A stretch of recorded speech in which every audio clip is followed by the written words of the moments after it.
የሚገቡ ከሆነ መሪጌታ ያልሆነው ደግሞ በራሱ ፍቃድ መሪጌታ ነኝ ብሎ የጻፈው ሰውዬም ጥያቄ ካለው ምንድነው የምናደርገው? ጥያቄ ካለው ይሄንን ርዕስ እናቆምና ሌላ ርዕስ ላይ እንወያያለን። ላንቺ ግን 24 ሰዓት የትኛውም ወንድሞችሽ መተን እዚህ መለስ ይችላል።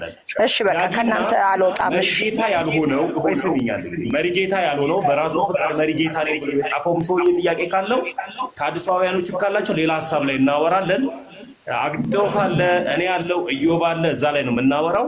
የትኛውንም ጥያቄዎችሽን ለመመለስ ዝግጁ ነን። ለምሳሌ ሳይገባሽ ነው ወደ ኦርቶዶክስ የመጣሽው፣ ገብቶሽ ደግሞ እንድትቀመጪ ነው የምንፈልገው። አለቀ እህቴ፣ ይሄ አለቀ እህቴ። እሺ እንዴት ናችሁ? ሰላም ብያለሁ። ይሰማል? እንዴት ናችሁ? አዎ ይሰማል።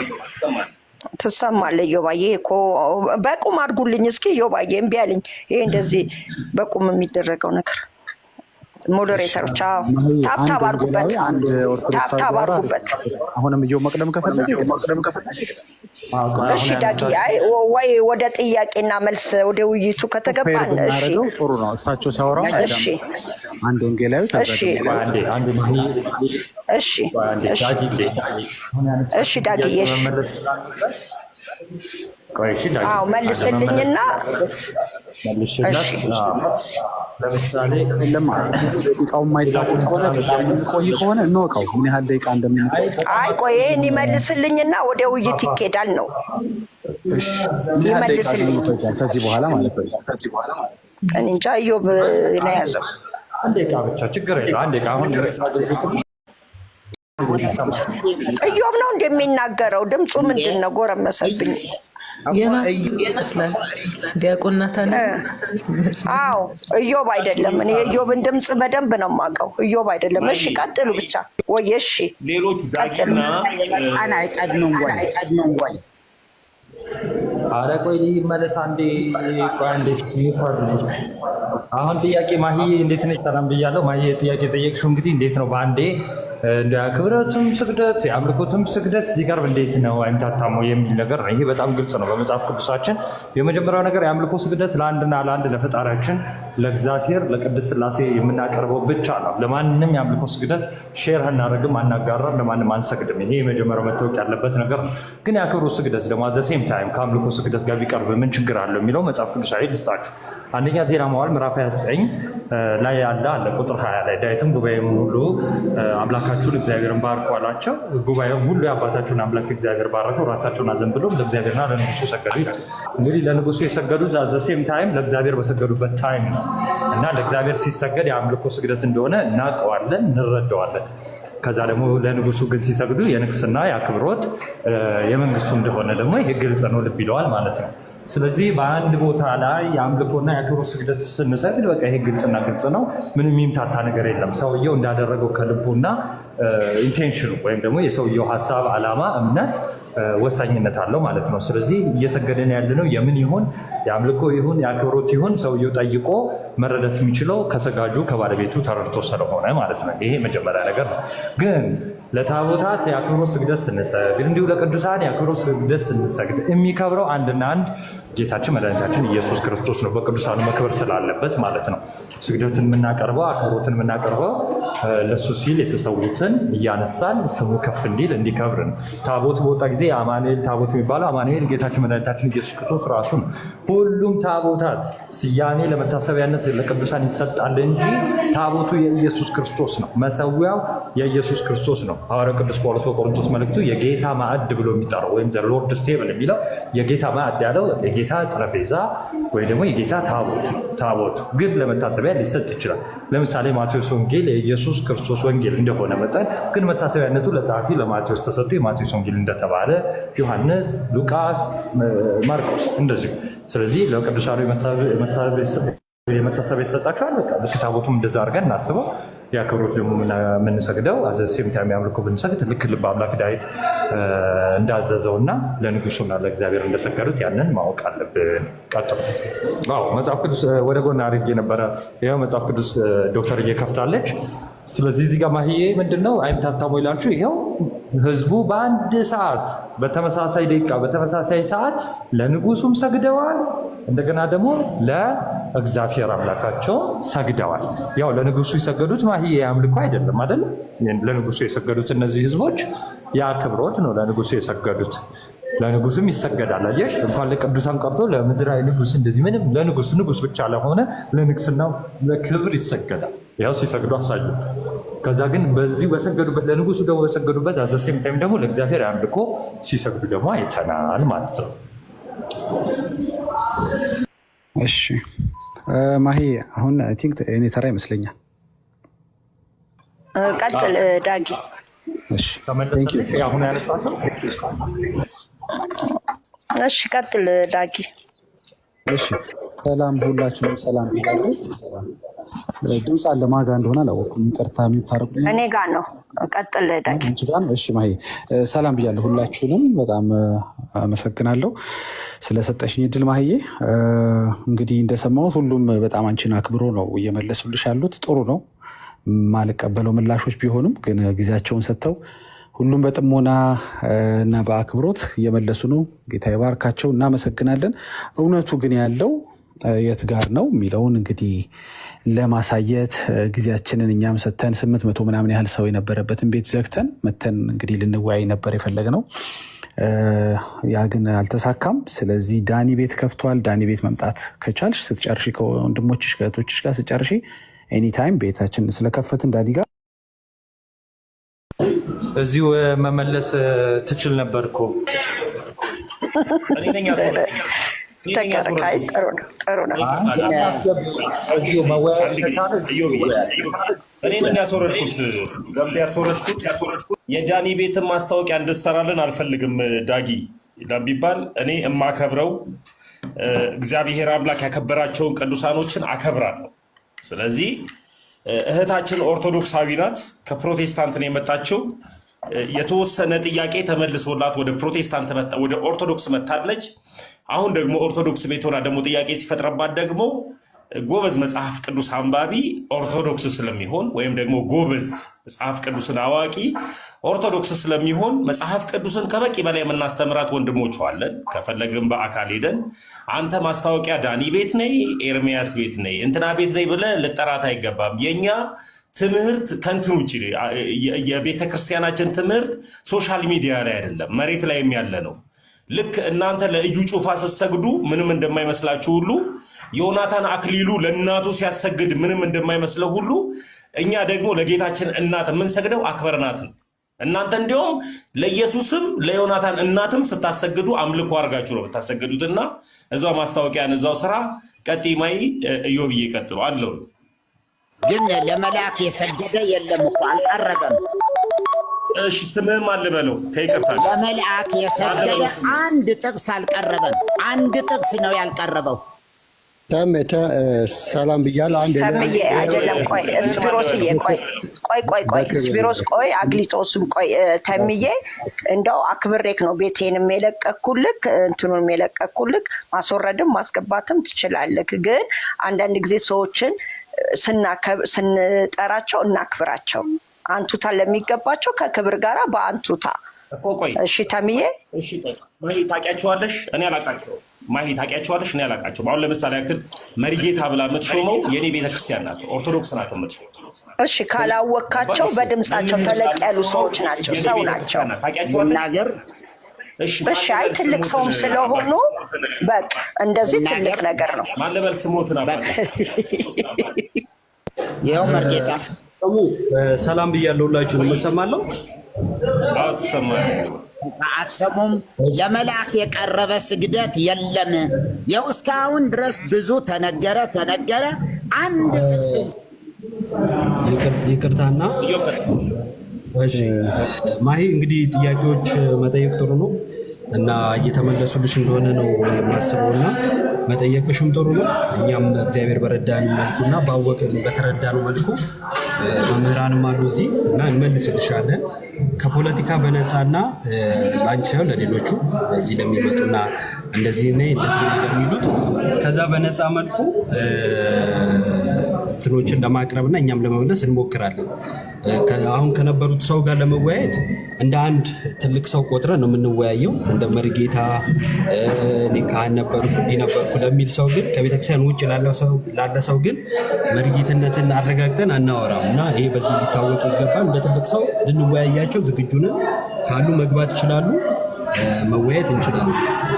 የመጀመሪያው ግን ስግደት ምንድን ነው በሚለው ላይ መስማማት ያስፈልጋል። ለመላእክት ለቅዱሳን ከማለታችን በፊት ስግደት ራሱ ምንድን ነው፣ በስግደት ምንነት ላይ ማውራት ያስፈልጋል ብዬ አስባለሁ። ስግደትን ለአምልኮ ብቻ በመጽሐፍ ቅዱስ የተገለጸ አድርገን የምናስብ ከሆነ የሚነሱ ጥያቄዎችን መመለስ ግዴታ ይሆንብናል።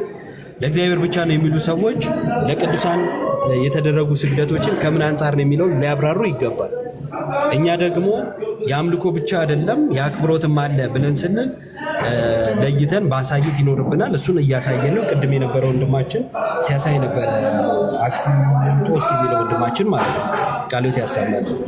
አንደኛ ዜና ላይ የተቀመጠው ቅድም ናቱ አንስቶታል ብዬ አስባለሁ እና ለአንቺ ጥያቄ መልስ ነው። ምን አይነት መልስ አለው? ለእግዚአብሔርና ለንጉሱ ሰገዱ ነው የሚለው። ለእግዚአብሔርና ለንጉሱ ሰገዱ እንጂ አሰጋገዳቸው እንደዚህ ነው እንደዛ ነው ብሎ አልገለጸም። ታዲያ የእግዚአብሔርን የአምልኮ የንጉሱን የአክብሮት ነው የሚለውን እንዴት ለየን ከተባለ አንደኛ የንጉሱና የእግዚአብሔር ማንነት የስግደቱን ምንነት እንድንረዳ ያደርገናል።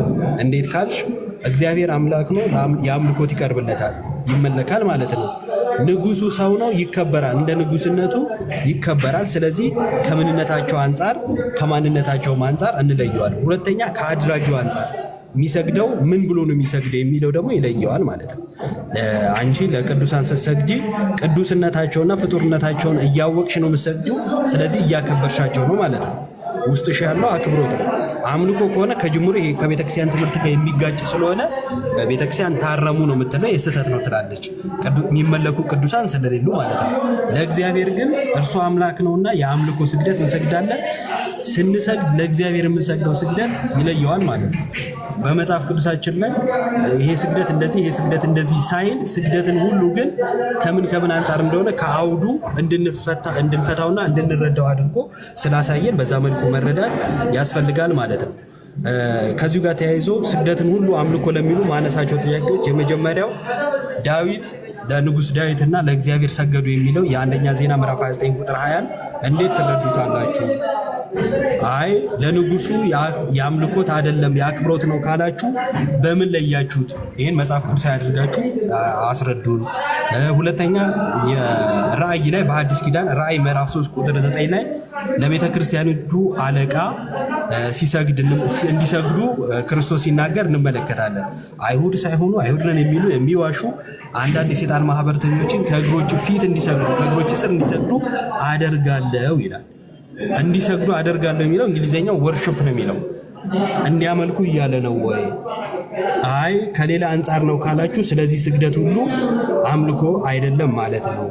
ይህን እንድታብራሩልን የምትገቡ ሰዎች እና አለውኝ ተሙ ቀጥሉ። እሺ ዮባዬ ቃሎት ያሰማናል። ሌላው አሁንም ከዚህ ስግደት ሳንወጣ እንዳሰለችው ከዚህ ስግደት ሳንወጣ አባታችን አቡነ ተክለ ሃይማኖት ድሮ ስንሰማ 7 ዓመት እግራቸው በጸሎት ተቆርጦ ያረፉት ይባላል እና ለእሳቸው ቤተክርስቲያን ተሰርተዋል። የተክልዬ ታቦትም ተብሎ ያው በታቦት ነግራችሁኛል። የሚጻፈው የጌታ ስም ነው ተብሏል። ኦኬ ግን ተክለ ሃይማኖት ይነግሳሉ። ሲነግስ ተክለ ሃይማኖት እንሄዳለን። ተክለ ሃይማኖት ቤተክርስቲያን ዛሬ ታቦት ይወጣል ተብሎ እሺ የጻድቃን መታሰቢያ ለበረከት ነው በሚለው እንውሰደው። ነገ አንድ ባታዊ ቆሎ በልቶ ድንጋይ ተተርሶ ቆዳ ለብሶ የመነነ በቃ ጻድቅ ሆኖ የተገኘ ባታዊ ይህን ደጋግሜ ጠይቄያለሁ። እዚህም ቤት እኔም ቤት ከፍቼ ጠይቄያለሁ። ሌላም ቤት ጸዲም ቤት በቀደም ገብቼ ይህን ጠይቄያለሁ።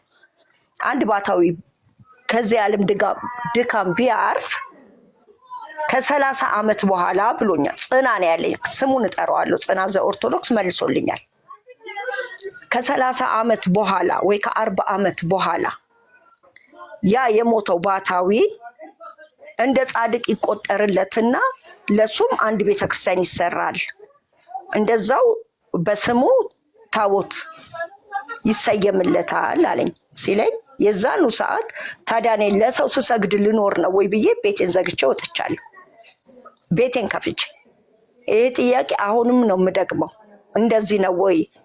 ከሞተ አንድ ባታዊ ከሞተ ከ40 ዓመት በኋላ ታሪኩ ተጠንቶ ምናምኑ ተጠንቶ ጻድቆ ነው ከተገኘ ልክ እንደ አቡነ ተክለ ሃይማኖት ታቦት ይቀረጽለታሉ፣ ቤተክርስቲያን ይቀረጽለታሉ። ከዛስ የእከሌ ታቦት እንላለን ወይ? የእከሌ ታቦት ወጣ እንላለን ወይ? የእከሌ ቤተክርስቲያን ሄደን እንሳለማለን ወይ? ነው ከውስጥ የማይወጣው ይሄ ነው። አንድም በቃ ይሄንንም መልሱልኝ እስቲ። አንድ ነገር ልበልና መምህር ስላሉ በደንብ አስፍተው እንትን ይሉታል ያብራሩታል።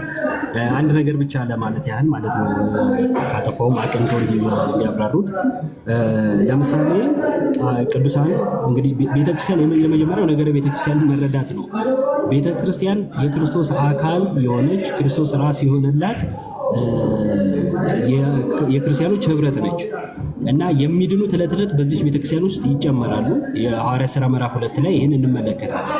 የሚድኑት ዕለት ዕለት ይጨመሩ ነበር ተብሏል እና በዚች ቤተክርስቲያን ውስጥ ደግሞ በህይወታቸው ክርስቶስን የመሰሉ በህይወታቸው ክርስቶስን የሰበኩ ቅዱሳን ይኖራሉ። የቤተክርስቲያንም ጥሪዋም ዓላማዋም ይሄ ነው፣ ሰዎችን ወደ ክርስቶስ መማረክ ነው። ስለዚህ እነዚህ ቅዱሳን በህይወታቸው ክርስቶስን መስለው ወንጌልን አስፍተው የሚጠበቅባቸውን ቅድስና አድርገው ሲያልፉ ቤተክርስቲያን ታሪካቸውን አጥንታ ለሰዎች ህይወት የሚጠቅም ለሰዎች ህይወት መርህ መሆን የሚችሉ ልክ ጳውሎስ እንዳለው እኔ ክርስቶስ እንደመሰልኩ እናንተ እኔን ምሰሉ ብሏልና ብንመስላቸው ወደ ክርስቶስ የሚያደርሱ እንደሆኑ ቤተክርስቲያን ስታምንባቸው እኚህ ጻድቅ እኚህ ቅዱስ ተጋድሏቸው ይሄ ነው፣ በህይወታቸው ምሰሏቸው ብላ ተነግረናለች። ለምሳሌ ጳውሎስ ህይወቱ ይሄ ነው እና እንምሰለው ያለችን ማነች? ቤተክርስቲያን። በምን በኩል? በቅዱሱ መጽሐፏ በኩል አይደለ? እኔ ክርስቶስ እንደምመስል እናንተ እኔን ምሰሉ ያለው የጳውሎስን ቃል የነገረችን ቤተክርስቲያን ነች።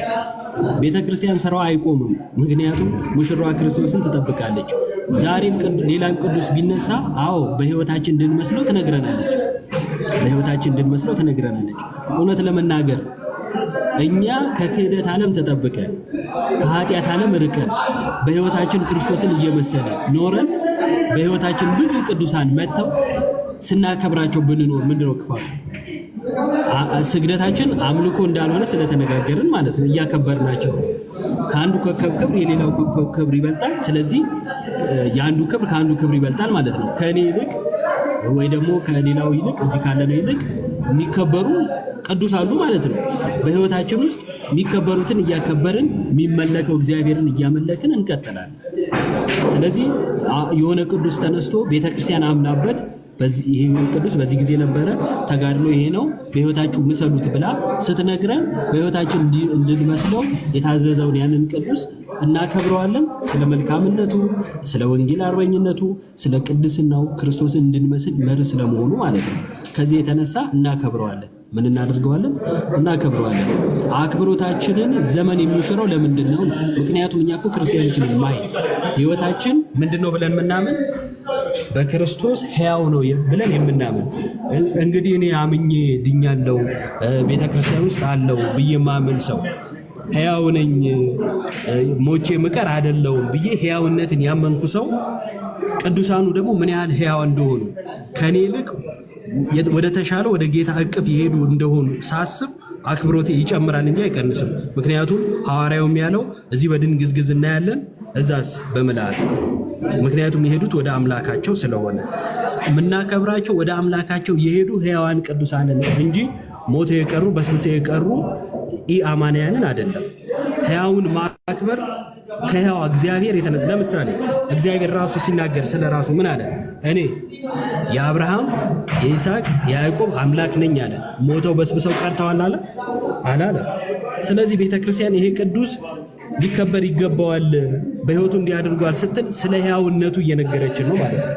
አንቺም ወደፊት የሚመጡ እድሜያችን እግዚአብሔር እድሜ ሰጥቶን የንስሐ እድሜ ሰጥቶን እነዛን ጻድቃን ለማየት ያብቃል። እነሱን ሳከብር ልኖር ነው ከማለት እነሱን ለማየት ያብቃን። ምክንያቱም እነሱ ወደፊት የሚመጡ ቅዱሳንን እንግዲህ ለማክበር እኛ መኖር አለብን። የንስሐ ዕድሜ ሊሰጠን ይገባል ማለት ነው አይደል? እሱ ራሱ ትልቅ ጸጋ በረከት ነው ብዬ አስባለሁ። እና ስግደታችን አክብሮት ነው ለቅዱሳን። የሚመጡ ቅዱሳን ሲኖሩ የሚነሱ ቅዱሳን እንዳሉ ስናቅ ደግሞ እነዛን በህይወት መስለን አክብረናቸው እኛ ግን ክርስቶስን አምልከን እነሱን አክብረን የነሱን ህይወት መርህ አድርገን ወደ ክርስቶስ መዳረሻችን እንጂ አምልኮ የሚገባቸው የፈጠሩናቸው እያልን ስላልሆነ ይሄ በፍጹም ከእግዚአብሔር መንግስት የሚለየን አይደለም። ይልቁኑ ደግሞ እሱ ያከበራቸውን ማክበር ክርስቶስን መናቅም ወይም ደግሞ ክርስቶስን አለማክበር ተብሎ ሊተረጎም አይገባም። የመጨረሻ መልእክቴ ክርስቶስ ቅዱሳንን እኔ ብሎ ይጠራል። ቤተክርስቲያንን እኔ ብሎ ይጠራል። ጳውሎስ ያሳድዳቸው የነበሩትን እነዛን ክርስቲያኖች እኔ ብሎ ሊጠራቸው፣ አሁንም የሚነሱትን ቅዱሳኖች ክርስቶስ እኔ ብሎ ነው የሚጠራው። ማስረጃ የሐዋርያት ሥራ ላይ ምን ብሎ ተናግሯል? ለምን ታሳድደኛለህ አለው አይደል? ማንን ነው ያሳደደው ግን ጳውሎስ? ክርስቲያኖችን። ክርስቶስ ግን እኔ ብሎ ሊጠራቸው ማለት ነው። ስለዚህ እኔ ብሎ የሚጠራቸውን ቅዱሳን ማክበር ፈጽሞ ከመጽሐፍ ቅዱስ የወጣ አይደለም፣ ከክርስትናም የወጣ አይደለም። ግን ለምን ጠየቅሽም አይባልም። ግን አይምሮሽን ሰፋ አድርገሽ ሀሳብሽን ሰብሰብ አድርገሽ ለመረዳት ለማወቅ መሞከሩ ጥሩ ነው እያስባለሁ። እግዚአብሔር ይስጥልኝ። አናክብር እኮ አይደለም እዮብዬ፣ አናክብር ሳይሆን ማሂ አንድ ነገር ክሊር አድርጊልኝ። አንድ ጊዜ ቤተክርስቲያን ይሰራል ወይ ነው 30 ዓመት ያልሻት ነገር ክሊር አድርጊያት። አመቱ ስፔሲፊካሊ 30 ዓመት መሆኑ 10 ዓመት መሆኑ ችግር አለ ወይ ባንቺ ሂሳቤ ነው። ሁለተኛው ቤተክርስቲያን የራሷ መስፈርት አላት ቅዱስ የምትልበት። ምናልባት ባህታዊ ነን እያሉ ከሚያጭበረብሩ እንደዚህ አሁን ዘመን አመጣሽ ባህታውያን ጋር እያነጽን እያልሽ ከሆነ እነሱን አምሮ እስከስልሽ ከሆነ አይደለም እሱ ልክ አይደለም ላይ ነው ዶክተር። አይደለም እንደሱ አይደለም እንደሱ አይደለም። የመነኑ ባህታውያን ቤተክርስቲያን የራሷ መስፈርት አላት። ልክ እንደ አቡነ ተክለ ሃይማኖት ነገም ልክ በአቡነ ተክለ ሃይማኖት ቦታ አንድ ባህታዊ ቤተክርስቲያን ይሰራለታል ወይ? ታቦት ይቀረጽለታል ወይ? አዎ ከሆነ ለሱ የሰገድን እንዴት እንኖራለን ነው እዮባዬ ጥያቄ አባቴ። እሺ ቤተክርስቲያኑ የሚታነጸው ለምእመናን መሰብሰቢያ ከቅዱስ ስጋውና ክብር ደግሞ የሚሳተፉበት የአምልኮ አጸድ ነው። አዎ ቤተክርስቲያን ይሰራል። የሚሰራው ቤተክርስቲያን የእግዚአብሔር ነው፣ በቅዱሳኑ ስም ይሰየማል። የቅዱሳን መታሰቢያ ለበረከት ነው ማለት ከዚህ እስከዚህ ያሉት ብቻ ናቸው በመታሰቢያቸው የሚቀመጠው የሚል መጽሐፍ ቅዱሳዊም ሆነ ቤተክርስቲያናዊ ትምህርት የለም። ከዚህ እስከዚህ ብቻ ተብሎ አልተገደበም። እንደዛማ ከሆነ የቅዱሳኑን መታሰቢያ በዘመን ለይተን ከዚህ በኋላ ያሉ ቅዱሳን ክብራቸው ከነኛ ያነሰ ስለሆነ መታሰቢያ አይደረግላቸውም እንደማለት ይሆናል። ቤተክርስቲያን እንደዚህ አይነት አስተምሮ የላትም። አዎ ቤተክርስቲያን ይሰራል። ለምሳሌ መጽሐፍ ቅዱስ ሲታተም ጥንት በለነበሩ ክርስቲያኖች ታትሞ ተሰራጭቷል። አሁን ላሉት ደግሞ የበለጠ እየታተመ ይሰራጫል። ለምን ከተባለ ተጠቃሚው በበዛ ቁጥር አይደለም። ህንፃ ቤተክርስቲያን የሚታነጸው አማኙ ሲበዛና ለአማኙ ከቅርበትም አንጻር ከአምልኮትም አንጻር በቅርቡ መደረግ ስላለበት ነው። ከዛ አንጻር አዎ ቤተክርስቲያን ይታነጻል። አዎ በስማቸው ይሰየማል። ይሄ የሚደረገው መቼ ነው? ቤተክርስቲያን ስታምንባቸውና ለኛ ለክርስቲያኖች የህይወት መርህ ሆነው ወይንም ደግሞ በህይወታችን የሚጠቅሙን ሆነው እነሱን ብንመስል የሚጠቅሙን ሆነው ቤተክርስቲያን ስታምንባቸው አዎ ቤተክርስቲያን ታንጻለች። አንዳንድ ጊዜ መስፈርት አድርገን የምናቀርበው ራሳችንን ነው ወይንስ ደግሞ በጽሁፍ ያገኘነው ከአባቶች የተማርነው ትምህርት አለ የሚለው መለየት ያስፈልጋል። እኔ ስለከበደኝ እኔ መቀበል ስላቃተኝ ከኔ እውቀት አንጻርና ከኔ መቀበል አንጻር የቤተክርስቲያን ስርዓት አይሰራም። እኛ ለቤተክርስቲያን እንገዛለን እንጂ ቤተክርስቲያን ለእኛ አትገዛም፣ ወይንም እኛ እናዛትም ማለት ነው። የሥላሴን ትምህርት ሌሎችንም ትምህርቶች ማንሳት እንችላለን። በእኛ የአስተሳሰብ ልክ ነው የተመዘኑት ወይንስ ደግሞ እኛ የምንመዘነው በትምህርቱ ነው? ኦብቪየስሊ የታወቀ ነው በትምህርቱ። እኛ ስላወቅና ስላላወቅን የሚቀየር የሥላሴ አስተምሮ የነገረ ክርስቶስ አስተምሮ እንደሌለን ሁሉ የቤተ ክርስቲያንም ስርዓት ከኛ አስተሳሰብ አንጻር የሚታይ ሳይሆን ቤተ ክርስቲያን ለኛ ይመጥናል ብላ ያመነችውን የምታደርገው ስለሆነ አዎ ቤተ ክርስቲያን ይታነጻሉ ከሆነ ጥያቄ። ሁለተኛ ነገር ደግሞ በስማቸው ይሰየማሉ። ያው ይሰየማል። ለምን? መታሰቢያ የሚደረግላቸው በዚህ ዘመን እስከዚህ ዘመን ያሉት ብቻ ናቸው ተብሎ የተቀመጠ ነገር ስለሌለ ቤተክርስቲያን ቅዱሳኗን ታምንባቸዋለች። የምታምንባቸውን ቅዱሳን ደግሞ ለሚዲያ አውጥታ ወይንም ደግሞ ለህዝብ አውጥታ ይኸው በህይወታችሁ ምሰሏቸው ብላ መታሰቢያቸውን ታደርግላቸዋለች ማለት ነው። ከዛ ይቅርታና አንድ ነገር ልበል መምህር እንትን እንዲሉ ማይ የጠየቃችሁን በደንብ እንትን ካላችሁት ማይ በኦርቶዶክስ ቤተክርስቲያን ሁሉም ጋር ሂጂና ስገጅ የሚባል ነገር የለም። ድህነትሽ የምትፈጽሚው በሰፈርሽ ነው። ለምሳሌ ቅዱስ ጊዮርጊስ ካለ እዛ ነው የምትፈጽሚው ድህነትሽ የምትፈጽሚው እንጂ ሁሉ ቦታ በቃ ሁሉ ቦታ እየተሽ ስገጅ የሚባል ትምህርት የለም። የምትሰግጂውም ለምንድን ነው? ለአክብሮት አይደል? ስለዚህ ይደክመኛል ምናምን ሳይሆን ዋናው ዓላማው እዛው ሰፈርሽ ቤተክርስቲያን አለ፣ ካህኑ አለ፣ ከሱ ጋር ነው ድህነቱ የምትጨርሺው። መቼም ቤተክርስቲያን በየቦታቸው ለምሳሌ አዲስ አበባ የሌለ ገጠር ያለ በአንድ ጻድቅ ቢሰየም እዛ ሄደሽ የግድ መስገድ አለ። ያ እንደዛ አይነት ነገር የለም። ቅዱሳን ለመታሰቢያ ህይወታቸውን እንድንመስል ቀድመው መጽሐፍ ቅዱስን ቃል በህይወታቸው እንትን ብለው በተግባር የኖሩት የእግዚአብሔር የሥላሴ ማደሪያ የሆኑ ናቸውና ስታከብሪው ራሱን ያከበራቸውን የምታከብርና ከበደኝ ምናምን የሚለው ለምን እንደተጠየቀ አላውቅም። እዚህ ላይ መምህሮች እንትን ቢሉ ዮባ ይቅርታ፣ ዮባ አንድ ነገር ልበል ልጠይቅ ማለት ጥያቄ ልጠይቅ። መምህርም ቀጥሉ። ቆይ እስኪ እዚህ ላይ አንድ ሀሳብ። ሰላም ናቸው? እንደምን አላችሁ? እግዚአብሔር ይመስገን። ቀጥሉ መምህር ዮሐንስ አለ። በጣም ጥሩ ደስ ይላል። ጥሩ ሀሳብ ነው። ምናልባት ግን የኔም ዋይፋይ ሊዘጋብኝ እንትኑ ላይ ትንሽ ነው ያለው ፐርሰንቱ። ግልጽ ለማድረግ ይኸውልሽ ማይ ምናልባት ቅድም ገብተን ነበር፣ ያው እንግዲህ ወርደናል። አሁን ባነሳሽው ጥያቄ ላይ ግልጽ ለማድረግ በነገራችን ላይ ቤተክርስቲያን አንዲት ናት። ይህንን በደንብ አድርጎ ጠንቆ ማወቅ ያስፈልጋል። ሁለት አይደለችም፣ ሶስት አይደለችም፣ አንዲት ቤተክርስቲያን ናት። ምናልባት በቦታ ብዙ አይነት አብያተ ክርስቲያናት ይኖራሉ። በአንድ ቦታ የሚካኤል፣ በሌላ ቦታ የገብርኤል፣ በሌላ ቦታ ደግሞ የእመቤታችን እንዲሁም የባለወልድ ሊኖሩ ይችላሉ። ግን እነዚህ አንድ ቤተክርስቲያን ሆነ አምን ባህቲ ቅዱስ ቤተክርስቲያን እንተ ላይ ለኩሉ ጉባኤ ዘሐዋርያት የሐዋርያት ጉባኤ በምትሆን በአንዲት ቤተክርስቲያን እናምናለን ነው የምንለው። ቤተክርስቲያን አንዲት ናት። ለምን ካልሽኝ ወይም ደግሞ ለምን ካላችሁኝ የጊዮርጊስም ይሁን የተክለ ሃይማኖትም ይሁን የሚካኤልም ይሁን የገብርኤል የሚፈጸመው ስርዓት አምልኮ አንድ ነው። ይህንን በደንብ ጠንቆ ማወቅ ያስፈልጋል። ስያሜው ነው።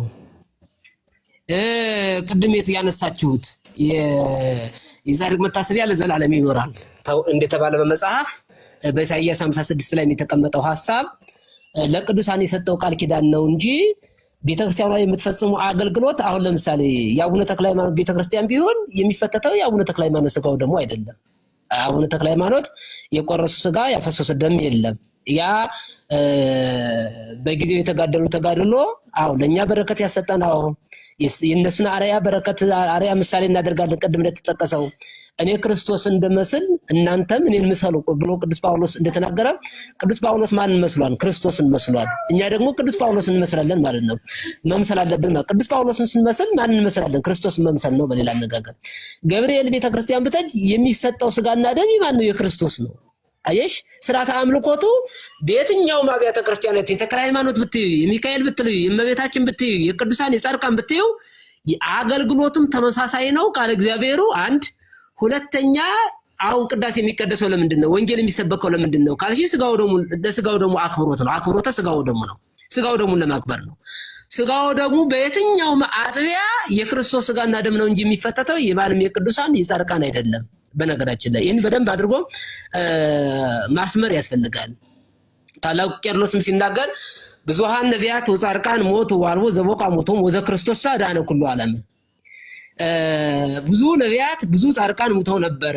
የነቢያትና የጻድቃን ሞት ግን ለኛ አልተቀበልንም። የተቀበል የክርስቶስ ሞት ነው ይላል። ይህንን መስመር መለየት ያስፈልጋል። የኢትዮጵያ ኦርቶዶክስ ቤተክርስቲያን ይህን ለይታ በደንብ አድርጋ ታውቀዋለች። ለቅዱሳን የምናቀርበው ምስጋና የምንሰግደው ስግደት እና ለእግዚአብሔር የምናቀርበው ምስጋና እና ስግደት በጣም ሰማይና ምድር ልዩነት አለው። ይሄ ደግሞ ምን ያስፈልገዋል? እውቀት ያስፈልገዋል። እህትዬ ማነው ሌሎችም ታለው ቅድም ማነው አንድ መርጌታ መሰለኝ አሁን ወርደዋል፣ ይቅርታ ለመላእክት በመጽሐፍ ቅዱስ አንድ ክህደት የተጻፈ የለም ሲል ሰምቼዋለሁ። ይህ በጣም አለማንበብ ወይም ደግሞ ሰዎችን ወደ ሌላ አቅጣጫ ለመሳት ወይም ደግሞ ሆን ተብሎ ካልሆነ በስተቀር መጽሐፍ ቅዱስን ያነበበ የተማረ ሰው ይል ማለት አይችልም። እና ይኸውልሽ ቅዱሳንን አማልክት ዘበጸጋ ነው የምንላቸው። አማልክት ዘበጸጋ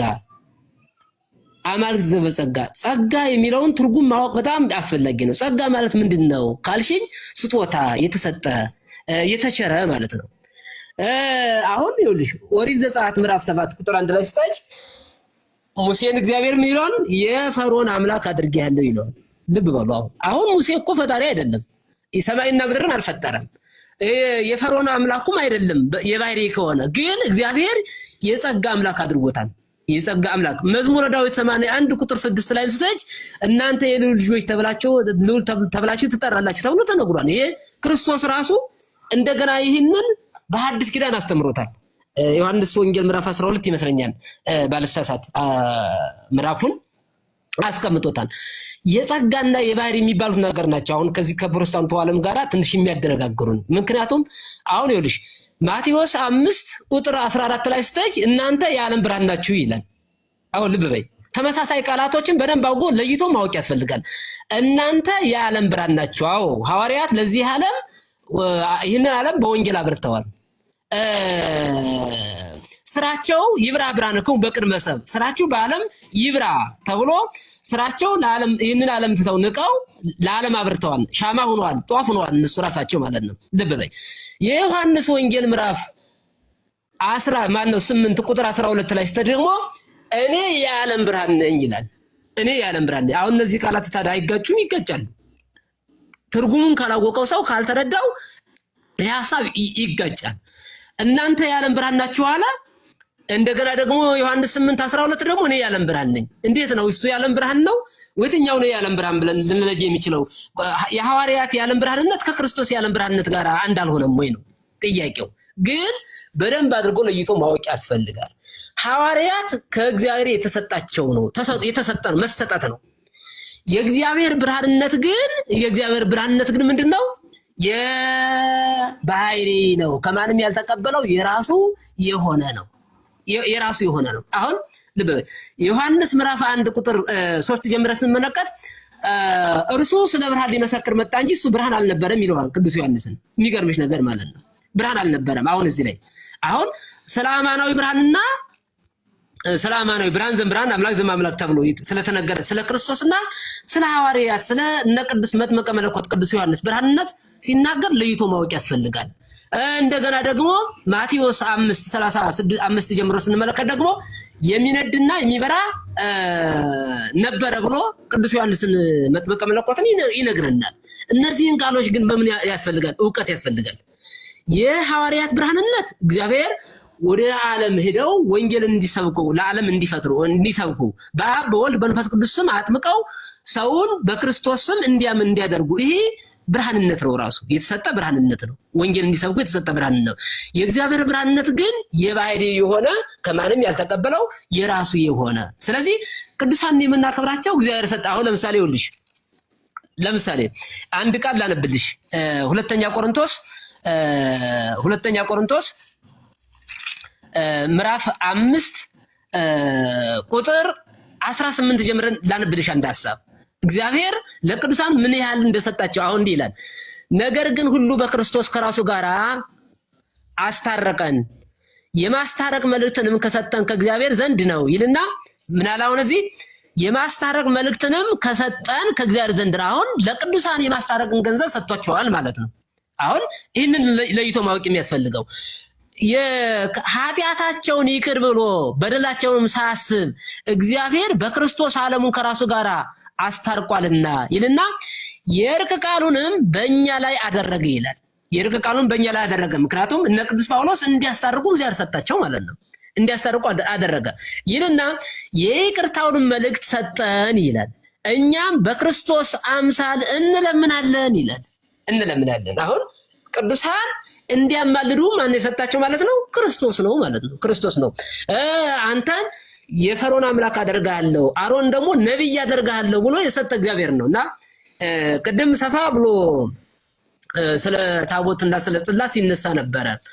ለጥያቄው ክብር ያስፈልጋል፣ ግን ደግሞ እውቀትም ያስፈልጋል። እንደው ዝም ብለን ከሐሳባችን የመጣውን ወይም ደግሞ በመጣ ብቻ በእኛ ሐሳብ ከሄድን አሁንም ስህተት እንገባለን እና ምናልባት ዋይፋይ እንዳይዘጋ ይህንን ሐሳቡን ልጨርስና ሐሳቤን እደመድማለሁ እና ምን ይላል እንለምና እግዚአብሔር በእኛ መጽናናትን ይሰጣችኋል ይላል። በእኛ መጽናናትን ይሰጣችኋል።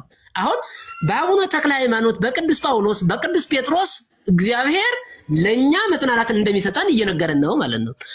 መጽናናትን ይሰጣችኋል ከእግዚአብሔርም ጋር ትታረቁ ዘንድ በክርስቶስ እንለምናችኋለን ይላል። ከእግዚአብሔር ጋር ትታረቁ ዘንድ በማን እንለምናችኋለን? በክርስቶስ እንለምናችኋለን። አሁን ማላጅ፣ ተማላጅ፣ አማላጅ የሚሉ ቃላት አሉ። በነገራችን ላይ አሁን ከጥያቄው ከተያያዥነትም ቢኖረውም ይሄን አልጠይቃችሁኝም። እንደዚህ ያሉትን ሐሳቦች ለይቶ ማወቅ ያስፈልጋልና ትታረቁ ዘንድ በክርስቶስ እንለምናችኋለን። ኃጢአት የሌለበት እርሱ እኛን ለእግዚአብሔር ያጸድቀን ዘንድ ስለኛ ራሱን እንዳጥ አድርጓልና ብሎ ስለ ክርስቶስ ይመሰክራል። ስለዚህ በአጠቃላይ ቅዱሳን ለእግዚአብሔር የሚሰጠው ክብር ልዩነት አለው። ክብር ለሚገባው ክብር ስጡ ይላል ጳውሎስ። ለቅዱሳን የሚሰጠው ክብር የተለየ ነው። ለእግዚአብሔር የሚሰጠው ክብርማ እኛ በኢትዮጵያ ኦርቶዶክስ ቤተክርስቲያን ስለ እግዚአብሔር ስንናገር አምላከ አማልክት ከቅዱሳን ለይተን ሰማይና ምድር ነው። እንኳን ከቅዱሳን ቀርቶ ከወለደችው በእጆቿ ከታቀፈችው በጀርባዋ ካዘለችው ከመቤታችን ከቅድስት ድንግል ማርያም የሰማይና የምድር ልዩነት ለይተን ነው የኢትዮጵያ ኦርቶዶክስ ቤተክርስቲያን የምታመሰግነውም የምታቀርበው ምስጋና ለይታ ነው። እሱን ምንድነው የምትለው? አምላከ አማልክት፣ የአማልክት አምላክ፣ የነገስታት ንጉስ፣ የጌቶች ጌታ፣ አምላክ ዘማማን ዘያስተሪ ወዘያስተሪ። ምንድነው? የሚታየውና የማይታየውን የፈጠረ ከሁሉ በላይ የሆነ የተወለደ እንጂ ያልተፈጠረ ብላ ነው የምታመልከው ወይም ደግሞ የምታመሰግነው። እንደዚያ ነው፣ ለይታ ነው እንጂ ቅዱሳንና እግዚአብሔርን ማነው አንድ አድርጋ ቀላቅላ አታመሰግንም አታከብርምም እና እንዲህ አድርጋ ነው የምታስተምረው ለማለት ፈልጌ ነው። ስለዚህ ዋናው ሐሳቡ በየትኛውም አጥቢያ ቤተክርስቲያን የተክለ ሃይማኖት ቢሆንም የገብርኤልም ቢሆንም የሚሰገደው የሚፈጸመው ስርዓተ አምልኮት ለእግዚአብሔር ነው። ለቅዱሳን ክብር እንሰጣለን። ክብራቸው ደግሞ የምንድነው? ቅድም ልክ ማቴዎስ 5:14 እንደነገረውሽ የጸጋ ነው። እግዚአብሔር አክብሩ። አሁን ቅዱስ ጳውሎስ እንደተናገረው እንደገለጸው አክብሩ እንዳለን ለመግለጽ እንሰግድላቸዋለን። የአክብሮ ስግደት ማለት የጸጋ እግዚአብሔር እንድናከብራቸው በሰጠው ቃል ኪዳን መሰረት እናከብራቸዋለን እንጂ ለእግዚአብሔር የሚሰጠው አምልኮትና ለቅዱሳን የሚሰጠው አምልኮት ሰማይና ምድር ያህል ርቀት አለው። ግን ቤተክርስቲያን አንድናት የምትፈጽመው ስርዓተ አምልኮት ነው። የሚፈተተው የክርስቶስ ስጋና ደም ነው በዋናነትና ይህንን ይመስላል። በጣም አመሰግናለሁ ከይቅርታ ጋራ። እሺ መምህርዬ ቃልዮትን ያሰማልን። አንድ ግን የምናገረው እንትን ካለ ካሁን በኋላ እኔ ቤቴን እየከፈትኩኝ እኔ ቤቴን እጠይቃለሁ። ቃል የምገባላችሁ እዚህ ውስጥ ወደ ሌላ ሄጄ አልጠይቅም። እኔ ራሴ ቤቴን እየከፈትኩኝ ወንድሞቼን እየጠራው ላለብኝ ጥያቄ በቤቴም እጠይቃለሁ፣ ወይንም ደግሞ ወንድሞቼ ጋር ሄጄ ጥያቄን እጠይቃለሁ። በዚህ አንድ ፕሮሚስ እገባላችኋለሁ። የእውነቴን ነው የምላችሁ። ተረፈ ተሙዬ ቤቱ ምራው አለሁኝ ደሱም ገብቷል። እየሰማሽ እሺ መምህርዬ። እሺ መምህር ይቅርታ። ምናልባት ለምሳሌ እንግዲህ ረጅም ዘመን አይ ቲንክ የኢትዮጵያ ኦርቶዶክስ ተዋሕዶ ቤተክርስቲያን ታውቂያታለሽ። በዚህ ዘመናት ውስጥ ቅዱስ ተብሎ ካና ይዞ ነው ታቦት የተቀረጸለትን ቅዱስ የምታስታውሲው የምታውቂው? እኔ ሲባል ነው እኮ አሁን አባታችን አቡነ ተክለ ሃይማኖት እንደኛው ሰው ናቸው፣ ግን በዚህ ምክንያት ተቀርጾላቸዋል። ነገም ደግሞ በሳቸው ቦታ ነገር ይደረጋል ተባለ። ማሂ አንዴ ይኸውልሽ ለምሳሌ እስከ ጥያቄው ኢንቴንሽን ስለገባኝ ነው ጥያቄው የሚያነሱ ሰዎች ማለት ነው። ልክ ለምሳሌ በየጊዜው ቅድም 30 ዓመት የሚል እየሰማሁ ነበርኩኝ። በመሰረቱ 50 ዓመት ነው የሚለው 50 ማለት አንድ ትውልድ ሲያልፍ ነው አንድ ቅዱስ ተብሎ ካናይዝ የሚደረገው። ካናይዜሽን ኦፍ ሴንት አለ፣ ቅዱሳን ካናይዜሽን ፕሮሰስ አለ ማለት ነው። ያን ፕሮሰስ የሚሄደው በጣም ሰፊ ፕሮሰስ ነው። እሱም ተገቢ ሆኖ ሲገኝ ነው። ለምሳሌ በዚህ ሁሉ ጊዜ ውስጥ የኢትዮጵያ ኦርቶዶክስ ቤተክርስቲያን እንግዲህ ብዙ ቅዱሳን ፓትሪያርኮች አልፈዋል፣ ብዙ ሊቃነ ጳጳሳት አልፈዋል። ቅዱስ ብላ ገሌ ቅዱስ ብላ ሰይማ ታቦት ቀርጻ ወይም ደግሞ ቤተ መቅደስ የሰየበችላቸው የምታውቂያቸው አሉ ማሂ? እኔ የለም፣ እኔ አልደረስኩበትም እኮ መች ደረስኩባቸው? ገባኝ። እንደሌለ እኮ ስለማቅ ነው። የዚህ ጥያቄ ኢንቴንሽን ምን ማድረግ ነው? አንደኛ አባታችን ተክለ ሃይማኖት እንደዚህ አይደል እንዴ? ታዲያ ቤተክርስቲያንና ታቦት የተቀረጸላቸው መቼ ነበሩ የነበሩት? አቡነ ተክለ ሃይማኖት አቡነ ተክለ ሃይማኖት 7 ዓመት ጾመው ጸልየው እግራቸው ተቆርጦ የተባለው ታዲያ ምንድን ነው? እሳቸው እኮ እንደኛ ሰው ናቸው አይደል? ጥያቄን አልተረዳሽኝም ማሂ። መጀመሪያ ጥያቄን ተረጅኝ። እሺ በየ30 ዓመቱ ለሚመጣው ሁሉ እኔ እየሰገድኩ ነው እንዴ? በየጊዜው የሆነ ባታው ሲነሳ እኮ ይሄ ኢንቴንሽን ያንቺ እንደሆነ አውቃለሁ። ነገር ግን ለምሳሌ እኛ በየ30 ዓመቱ አይደለም ይቅርና በየ30 ዓመቱ በ100 ዓመቱ እውቅና የሰጠነው እና ቤተክርስቲያን የተሰየመለት ቅዱስ የምታውቂው አለ ወይ ብዬሽ አንቺም ልትመልሽልኝ አትይም። ቤተክርስቲያን ምናልባት ብፁዕ አቡነ ጴጥሮስን ብቻ የቅድስና ማዕረግ ሰጥታ ሰይማለች፣ ብፁዕ አቡነ ጴጥሮስን ብቻ ማለት ነው። ከዚያ ውጭ ግን ይሄን ረጅም ዓመት ስንመጣ አቡነ ተክለ ሃይማኖት እንግዲህ መች ነው ብዬ በጠይቅሽ ወደኋላ ስንተኛው ክፍለ ዘመን ላይ እንደነበሩ በጣም ረጅም ወደኋላ ላይ ልነግሪኝ ትችላለች።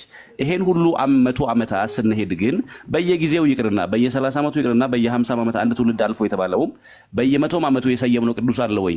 ሰይመን በየጊዜው የሰገድለት ቅዱስ አለ ወይ ከተባለ የለም። እንደው ምን ለማለት ፈልጌ መሰለሽ የማነሳው ለማቅለል፣ አንደኛ የቅዱሳኑን ለማቅለል፣ ሁለተኛ የቤተክርስቲያኒቱን ስርዓት ይሄ የቀለል አድርጎ የወረድ አድርጎ ለማሳየት የሚሄዱበት ኢንቴንሽን ስለሆነ ነው ይሄን ሐሳብ እየጠየቅኩሽ እንጂ አሁን እንግዲህ እንደተባለው ከሆነ በእኛም እድሜ እንግዲህ አንድ ቅዱስ ተሰይሞ ለዚያም ቅዱስ በሆነ ቀጣይ ዓመትም እንደዚህ ሊሆን ነበር። እንደሱ ግን አለው ካልሽኝ እኮ እንደሱ የለም። ግን ድንቅ በሆነ መንገድ ቤተክርስቲያኒቱ አምናበት ረጅም ፕሮሰስ ተሄዶ ከብዙ ዓመታት በኋላ የቅድስና ማዕረግ ቤተክርስቲያን ልሰጥ ትችላለች። ከዚያ ውጭ ግን አሁን አንቺ እንዳልሽው ወይ ደግሞ ሌሎች ከኋላ ይሄ እንደዚህ አይነት ሀሳብ የሚያነሱ ሰዎች እንደሚያነሱት በየጊዜው ቤተክርስቲያን ታቦት የቀረጸች ወይ ደግሞ በየጊዜው ቤተክርስቲያን የሰየመች የምታስቀምጣቸው ቅዱሳን የሉም። እሱን ሐሳብ እንድትይዥልኝ ፈልጌ ነው።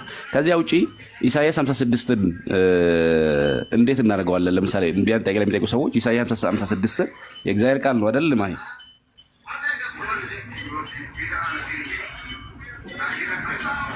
ማይ አለሽ?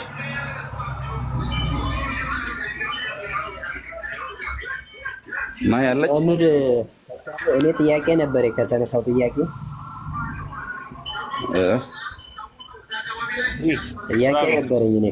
ነበረኝ። አሁን የአንተ ተራ አይደለም። እሷ ነች እየጠየቀች ያለችው፣ የእሷን መልስ ነው እየመለሰ ያለው። አንድ ጊዜ ብሬ ደሱ የምትባል ሰው ጥያቄው አሁን አንተን የሚመለከት አይደለም የቤቱ ጥያቄ እና ድንገት ጥያቄ ካለ የሆነ ቀን ትመጣና አንተን ርዕሱ የጴንጤ ወይም የተሐድሶ ስላልሆነ ርዕሱ ለእኛ ለወንድሞቿ ነው ጥያቄ ይዛ የመጣችው። ያንተን ጥያቄ ምን የተመለሰው መልስ ላይ እኔ ጥያቄ ስለፈጠረብኝ ነው። ምን አገባን ታዲያ እኛ? ምን አገባን ታዲያ?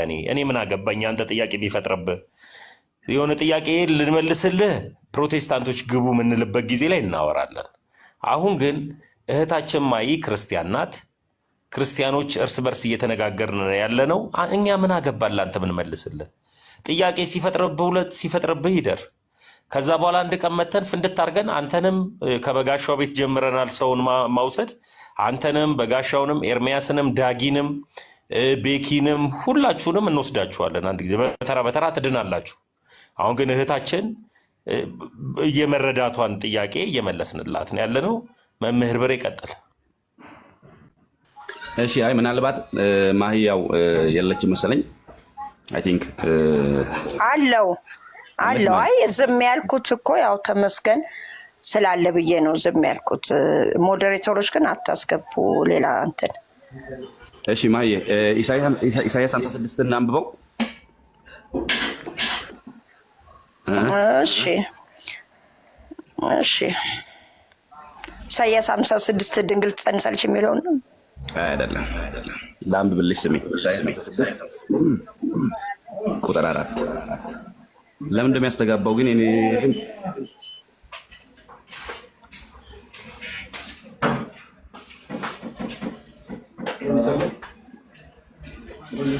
እሺ ድምጽ ያለ አዎ ትሰማለህ ብሬ አንቱ ነው እሺ ተሰማይስ እንደዚህ ይላል እግዚአብሔር ሰንበቴን ለሚጠብቁ ይላል ኢሳይያስ 56 ቁጥር 4 ላይ እግዚአብሔር ሰንበቴን ለሚጠብቁ ደስ የሚያሰኝ ነገር ስለሚመርጡ ቃል ኪዳኔንም ስለሚይዙ ጃንደረቦች እንዲህ ይላልና በቤቴና በቅጥሬ ውስጥ ከወንዶችና ከሴቶች ልጆች ይልቅ የሚበልጥ መታሰቢያና ስም እሰጣቸዋለሁ፣ የማይጠፋም የዘላለም ስም እሰጣቸዋለሁ ይላል። ስለዚህ እግዚአብሔር በቤቴና በቅጥሬ ውስጥ ብሎ ቃል ኪዳኔን ለሚጠብቁ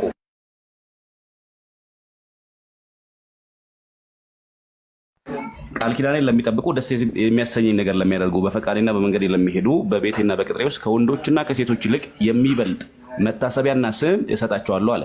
በማን ቤት? በእግዚአብሔር ቤት። ከዚያስ በማን ቅጥር? በእግዚአብሔር ቅጥር። በእግዚአብሔር ቤትና ቅጥሩ ወይም በቤቱና በቅጥሩ ለጃንደረቦቹ ወይ ደግሞ ሕጉን ለጠበቁት መታሰቢያና ስም የሰጠው እግዚአብሔር ነው ወይስ አይደለም? አይ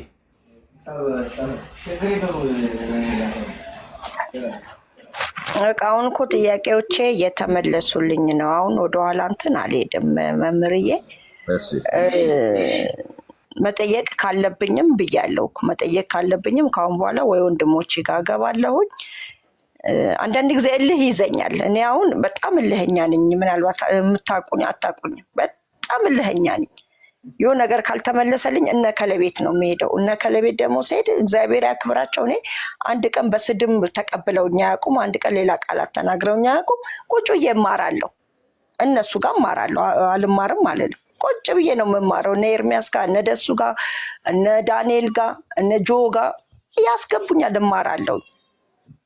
ያ ማለት ግን እኔ ፕሮቴስታንት ሆንኩ ማለት አይደለም። እኔ ኦርቶዶክሳዊ። እኔ 7 ዓመት እኮ የፕሮቴስታንት እምነት ተከታይ ነበርኩ። ከዛ በኋላ ተጠምቄ ነው በዚሁ በሚዲያ በዚሁ በቲክቶክ ነው ወደ ኦርቶዶክስ የተመለስኩት አረብ ሀገር እያለሁ። ከዛ በኋላ ነው በቃ እንትኖች ምንም ግራ እያጋቡኝ መጡ። በሄድኩ ቁጥር ቤተክርስቲያን ለማን ነው የምሰግደው? በሄድኩ ቁጥር ታቦት ወጣ ይባላል ለማን ነው እያልኩኝ በዚህም ዙሪያ ጥያቄ እየመጣብኝ መጣ። ገድልና ድርሳን ለምሳሌ እኔ ኦርቶዶክስ ነኝ። የመጨረሻው ጥያቄ ገድልና ድርሳን ግን አልቀበልም። ይህን ደግሞ ያልተቀበለ ሰው ኦርቶዶክስ መሆን አይችልም። በብዛት ሰምቻለሁ። እኔም ባለሁበት ደብረ አማኑኤል ቤተክርስቲያን መሳለሜ ሄጄ ጠይቄያለሁ። ሊቀ ሊቃውንት አከለ የሚባል ስሙን አልጠራም። ገድልና ድርሳናት ካልተቀበልሽ አለኝ። እንዴ ገድልና ድርሳናት እኮ የህይወቴ መሰረት አይደለም፣ ህይወቴን የሚያድንልኝ አይደለም። በቃ አንድ ፊክሽን መጽሐፍ እንደማነባው እማርበታለሁ ብዬ ነው። ማንበብ ባልፈልግስ እኔ መጽሐፍ ቅዱስ ስጋው ደግሞ ቅዱስ ቁርባን ጥምቀት አያድንም አላልኩም። ግን እንደ አንድ ኦርቶዶክስ ገድልና ድርሳን ካላነበብኩኝ ኦርቶዶክስ መሆናችን ለምን እባላለሁ ብዬ ነው ጎረቤቶቻችን እየሄድኩኝ የምማረው። ወዬ አለሁኝ። ታብታብ አድርጉልኝ። እሺ ታብታብ አስደርግልኝ አለሁ። እሺ ማዬ እቺን ብቻ አዳምጪኝ። እንደ ወንድም እቺን አዳምጪኝ። ሁሉ ነገር ምን አለ መሰለሽ የበላነውን ሁሉ ለጎረቤት አናሳይም አይደል? በምድር ስንኖር የበላነውን ሁሉ የገዛነውን ሁሉ አናሳይም። ወይም ደግሞ ያለንን አካውንት ሁሉ ይሁላችሁን ይሄ ሁሉ አካውንት አለኝ ኑ ይሉን ብለን ለጎረቤት አናሳይም። ለምቢባል ጎረቤት የራሱን ህይወት ነው የሚኖረው፣ እኛም የራሳችንን ህይወትን ነው የምንኖረው። ምድራዊ ኑሮ ላይ ነው የምነግርሽ። እና ድርሳናት ወይም ደግሞ ቅዱሳን ይሄ አዋልድ መጽሐፍት ላይ ጥያቄዎች ካሉሽ ሁሉም ነገር እንደኔ ሁሉም ነገር ሚዲያ ላይ አይጠየቅም። መሬት ላይ እኔ አሁን ስልክሽን በጣም ነው የምፈልገው። ለምን አይጠየቅም? ለምን አይጠየቅም? እኔ እኮ ይሄን ኦርቶዶክስ እኮ ስሆን በሚዲያ ነው እንጂ በውስጥ በመስመር አይደለም ኦርቶዶክስ የሆንኩት። በሚዲያ ነው። ለምንድን ነው የማይጠየቀው? እኮ ልጨርስልሽ። እሺ ጨርስልኝ። እሺ ጸዲን አሁን ዛሬ በጣም ጎበዝ ልጅ ናት። እኔ አሁን ጸዲን ከምወዳቸው ኦርቶዶክሳዊ እህቶች መካከል አንዷ እሷ ናት። ጸዲን ወዳታለሁ። ግን ጸዲዬ ስልክ አስቀምጪልኝ ያልኩት እኔ ራሴ ጸዲ ማናገር መፈልገው ነገር ስላለ ወንድሞች ገድል እንደ ቤተ ክርስቲያን ያስፈልጋሉ? አዎ ያስፈልጋል። ገድላቶች ያስፈልጋሉ። ገድላት ጽሁፎች ላይ ግን ስህተት አለ ወይ? አለው። ስህተቱ ይታረማል። የማይሳሳት ግን አለ። መጽሐፍ ቅዱስ ነው። ይሄ የቤተ ክርስቲያን አስተምህሮ ነው። ሁሉንም ገድል ግን አልቀበልም ማለት ግን ታድሶ ወይም ደግሞ ፕሮቴስታንት ያስብላል። ቤተ ክርስቲያን ውስጥ የሚጠቅሙ ገድላቶች አሉ። ጳውሎስ እውነተኛ ገድልን አልተጋደለም እንዴ? ማይ እኔ ክርስቶስ እንደመሰልኩኝ እናንተን የምሰሉ አላለም እንዴ? ልንመስል እኮ የተጠራ ነው እኮ ክርስቶስ ኢየሱስን ነው። ነገር ግን ጳውሎስ እውነተኛ ገድልን ስለተጋደለ ጳውሎስ ራሱ ምን አለ? እኔ ክርስቶስ እንደመሰልኩኝ እናንተ ደግሞ እኔን የምሰሉ አለ። ይህ ማለት አንድ ካህን ወይም አንድ ቅዱስ ቅዱስናውን ያሳጠዋል ማለት አይደለም። ገድላቶች የሚጻፉት ያ ቅዱስ የሆነው ወይም ደግሞ ጻድቅ የሆነው ሰው ካለፈ በኋላ ነው ሰዎች የሚጽፉት። ስለዚህ ስህተት እንደ ስህተት አትቀበይም። ግን ገድልን ሁሉ ግን አልቀበልም ማለት ግን ተሐድሶና መናፈቅ ያስብላል። ለዚህም ይሄን ለመረዳት ደግሞ በውስጥ ያልኩበት ትልቁ ምክንያት ወንድሞች አሉ። እነሱ ካልመለሱልሽ መልካም፣ ግን ሁሉ ነገር ሚዲያ ላይ ማውራቱ ተገቢ ነው ወይ ነው ለሚባል ኦርቶዶክስ ነሽ፣ ኦርቶዶክስ ስለሆንሽ ኦርቶዶክሳዊ መልሶች መመለስ እንችላለን ነው። ለዚህ ነው ያልኩሽ። ማየ ጥያቄ ካለሽ ቀጥይ። ተሜ የተወሰነ ነገር ልበል እኔ። አይ ቆይ መምህርዬ ትልኛለህ፣ ግን የሚደበቅ ነገር ስላልሆነ ነው ተሙዬ። የሚደበቅ የለም በውስጥ በቃ የሚደበቅ ነገር ሁሉ ነገር መልስ አላት ስለሚባል የሚደበቅ ካልሆነ ይህን ጥያቄ በስውር በውስጥ ለምንድን ነው የምጠይቀው ነው የኔ ጥያቄ። በቀደምም እኮ ተናግሬያለሁ፣ አሁንም ደግመዋለሁ። ቤትም እየከፈትኩ ይህንን ነው እንትን የምለው ተሙዬ። እኔ ስልኬን ከፈለግ አለኝ እንትናም ጋር አለ፣ በቴሌግራም እያወራን እኮ ነው። ዮብም ጋር አለ። ስልኬን ከፈለግ ውሰድ፣ ከፈለግክም በውስጥ ሀይበለኝ እሰጥሃለሁ። እኔ ስልክ ችግር የለብኝም፣ ግን እጠይቃለሁ። አሁንም ይሄንን ካልተቀበልሽ አትሆኝም ስለተባልኩ ይሄ ነው እኔ አንድም ጥያቄ የሚሆነብኝ። በተጨማሪ መምህር ብርሃኑ ቀጥሉ። ቆይ ተራ እየሰጠንሽ ታብ ግን እያደረጋችሁ በጣም እየተቆራረጠብኝ ነው። ታብና ኮፒ ሊንክ አድርጎልኝ ራሴን በትልቁ ላድርግና ቆይ ተምዬ ታብና ኮፒ ሊንክ ላስደርግ። ቀጥል መምህር። መልካም እሺ። ምናልባት እንግዲህ ገድል ማለት የቅዱሳኑ ተጋድሎ ወይ ደግሞ የስራቸው ውጤት ወይ ደግሞ ቅዱሳን ያለፉበትን መንገድ የሚያሳይ ነው። ምናልባት በቤተክርስቲያን ትምህርት ካናይዜሽን ኦፍ ሴንት ወይ ደግሞ የአንድ ቅዱስ ተብሎ ገድሉ ሲዘጋጅ የሚዘጋጅባቸው መንገዶች 3 መንገዶች አሉ። ምናልባት ነገር ግን ገድል ብለን ስንል አሁንም ሌሎች በሚስሉትና በሚናገሩት መንገድ ገድል ማለት አጌንስት ዘ ወርድ ኦፍ ጋድ ወይም ከእግዚአብሔር ቃል በተቃራኒ ማለት አይደለም። የሐዋርያ ስራ ገድል ነው። በነገራችን ላይ የሐዋርያ ስራ ገድል ነው። ቅዱስ ጳውሎስ በመርከብ ላይ ይሄን ያህል ጊዜ ሆንኩኝ፣ እንደዚህ የሚባል አውሎ ንፋስ ተነሳብን፣ እንደዚህ ሆንኩ፣ ፉኝት መታነደፈችኝ እያለ ቅዱስ ጳውሎስ ሰፊ የእሱን የህይወት ተጋድሎ ይነግረናል። እሱ ብቻ አይደለም። በእስር ቤት የነበረው ለምሳሌ ሐዋርያ ስራ 16 ላይ ቅዱስ ጳውሎስ እንዴት በእስር ቤት መከራ እንደተቀበለ ከዛ የወህኒ ቤቱ እንዴት ከፈተ ጴጥሮስ ተፈርዶበት ወይን ቤት እስር ቤት ገብቶ ሳለ መልአኩ መጥቶ እንዴት እንዳወጣው ከእጁ ላይ ሰንሰለቱ እንዴት እንደወደቀ ይተርክልናል። ይሄ ገድል ነው። ቅዱሳኑ በአገልግሎቱ ሲኖሩ አንድ ቅዱስ በህይወት ሲኖር ያለፈበት የህይወት ወይም የክርስትናው መንገድ ነው። ስለዚህ ልክ እንደዚህ እያንዳንዳችን እኮ የየራሳችን የምንጋደለው ተጋድሎ አለ። ነገር ግን የቅዱሳኑን ገድል ልዩ የሚያደርገው ምንድነው? በዚያ ገድል በኩል እኛም ወደ እግዚአብሔር ለምሳሌ ቅዱስ ጳውሎስ በብዙ መከራ ውስጥ ሆኖ ክርስቶስን ሳይክድ እንደዚያ ማለፍ ከቻለ ከቅዱስ ጳውሎስ የምንማረው ምንድነው? በዚያ መከራ ውስጥ በዚያ ገድል ውስጥ እግዚአብሔርን አክብሮ ማለፍ እንደሚቻል የምንማርበት ነው። ለምሳሌ የአንዱን ሰማዕት ገድል አንስተን ብናይ ያ ሰማዕት እንዴት ወይ ሀብት ንብረቱን ትቶ ክርስቶስን እንደተከተለ ወይ ስልጣኑን ትቶ ክርስቶስን እንዴት እንደተከተለ መከራውን እንዴት እንደተቀበለ የሚያሳይ ነው። የቅዱሳን ገድላቸው የመጨረሻው ግቡ ሰዎች ክርስቶስ ኢየሱስን እንዲያዩ ማስቻል ነው። በየትኛውም ሁኔታ ውስጥ በየትኛውም መከራ ውስጥ እያለፉ ክርስቶስ ኢየሱስን የሚያዩበት ነገርን ማሳየት ነው። የገድል ዓላማው እሱ ነው። የገድል ዓላማው እሱ ነው። ከዛ የቅዱሱን በረከት ወይ ደግሞ በቅዱሱ በኩል የሚገኘውን ረድኤት በረከት ይደርብን እንላለን። ልክ የቅዱስ ጳውሎስ በረከት እንዲያድርብን እንደምንፈልገው የሌሎቹም ቅዱሳን የተጋድሏቸው በረከት እንዲያድርብን እኛም በእነሱ መንገድ ማለፍ እንድንችል እንጸልያለን ወይ ደግሞ እንፈልጋለን። ከዚያ ውጭ ግን አሁን ለምሳሌ አንድ ገድል መዳን በክርስቶስ የሆነውን መዳን በእገሌ ነው ብሎ አይልም። ያ ስርዋጽ ካለ እንኳን ስርዋጽ ነው፣ ወይም ደግሞ በስተት አንዳንዶች ጽፎ የሚያስገቡት ይኖራል። እንደሱ አይነት ስተት ሊፈጠር ይችላል። ከዚያ ውጭ ግን ገድል ዓላማው የሐዋርያት ስራን ያጠና ሰው የሐዋርያት ስራን የሚያውቅ ሰው የአንድ ቅዱስ ገድል ሲነገር ያ ቅዱስ ገድልና የሐዋርያት ስራ ተመሳሳይ ነው። ስለዚህ ገድል ማለት ቅዱሱ ያለፈበት መንገድ ነው። ለምን ያንን ገድል እናነባለን? ወይ ደግሞ ገድል ለምን ተጻፈ ከተባለ እኛም በእምነታችን ሁሉን እየተውን ክርስቶስን መከተል እንዴት እንደሚቻል የምንማረባቸው ናቸው። መጽሐፍ ቅዱስ የተተረከ የተጻፈ መጽሐፍ ነው። የቅዱሳን ገድል ደግሞ መጽሐፍ ቅዱስ የተተረጎመበት ህይወት ነው። ፕራክቲካሊ ክርስትናው እንዴት እንደሚኖር ይሄን በነገረ መለኮት ትምህርት ቤት ፕራክቲካል ቴዎሎጂ የሚባለው ማለት ነው። በህይወት እንዴት ተቀይሮ እንደሚኖር የምናይበት ነው። ለምሳሌ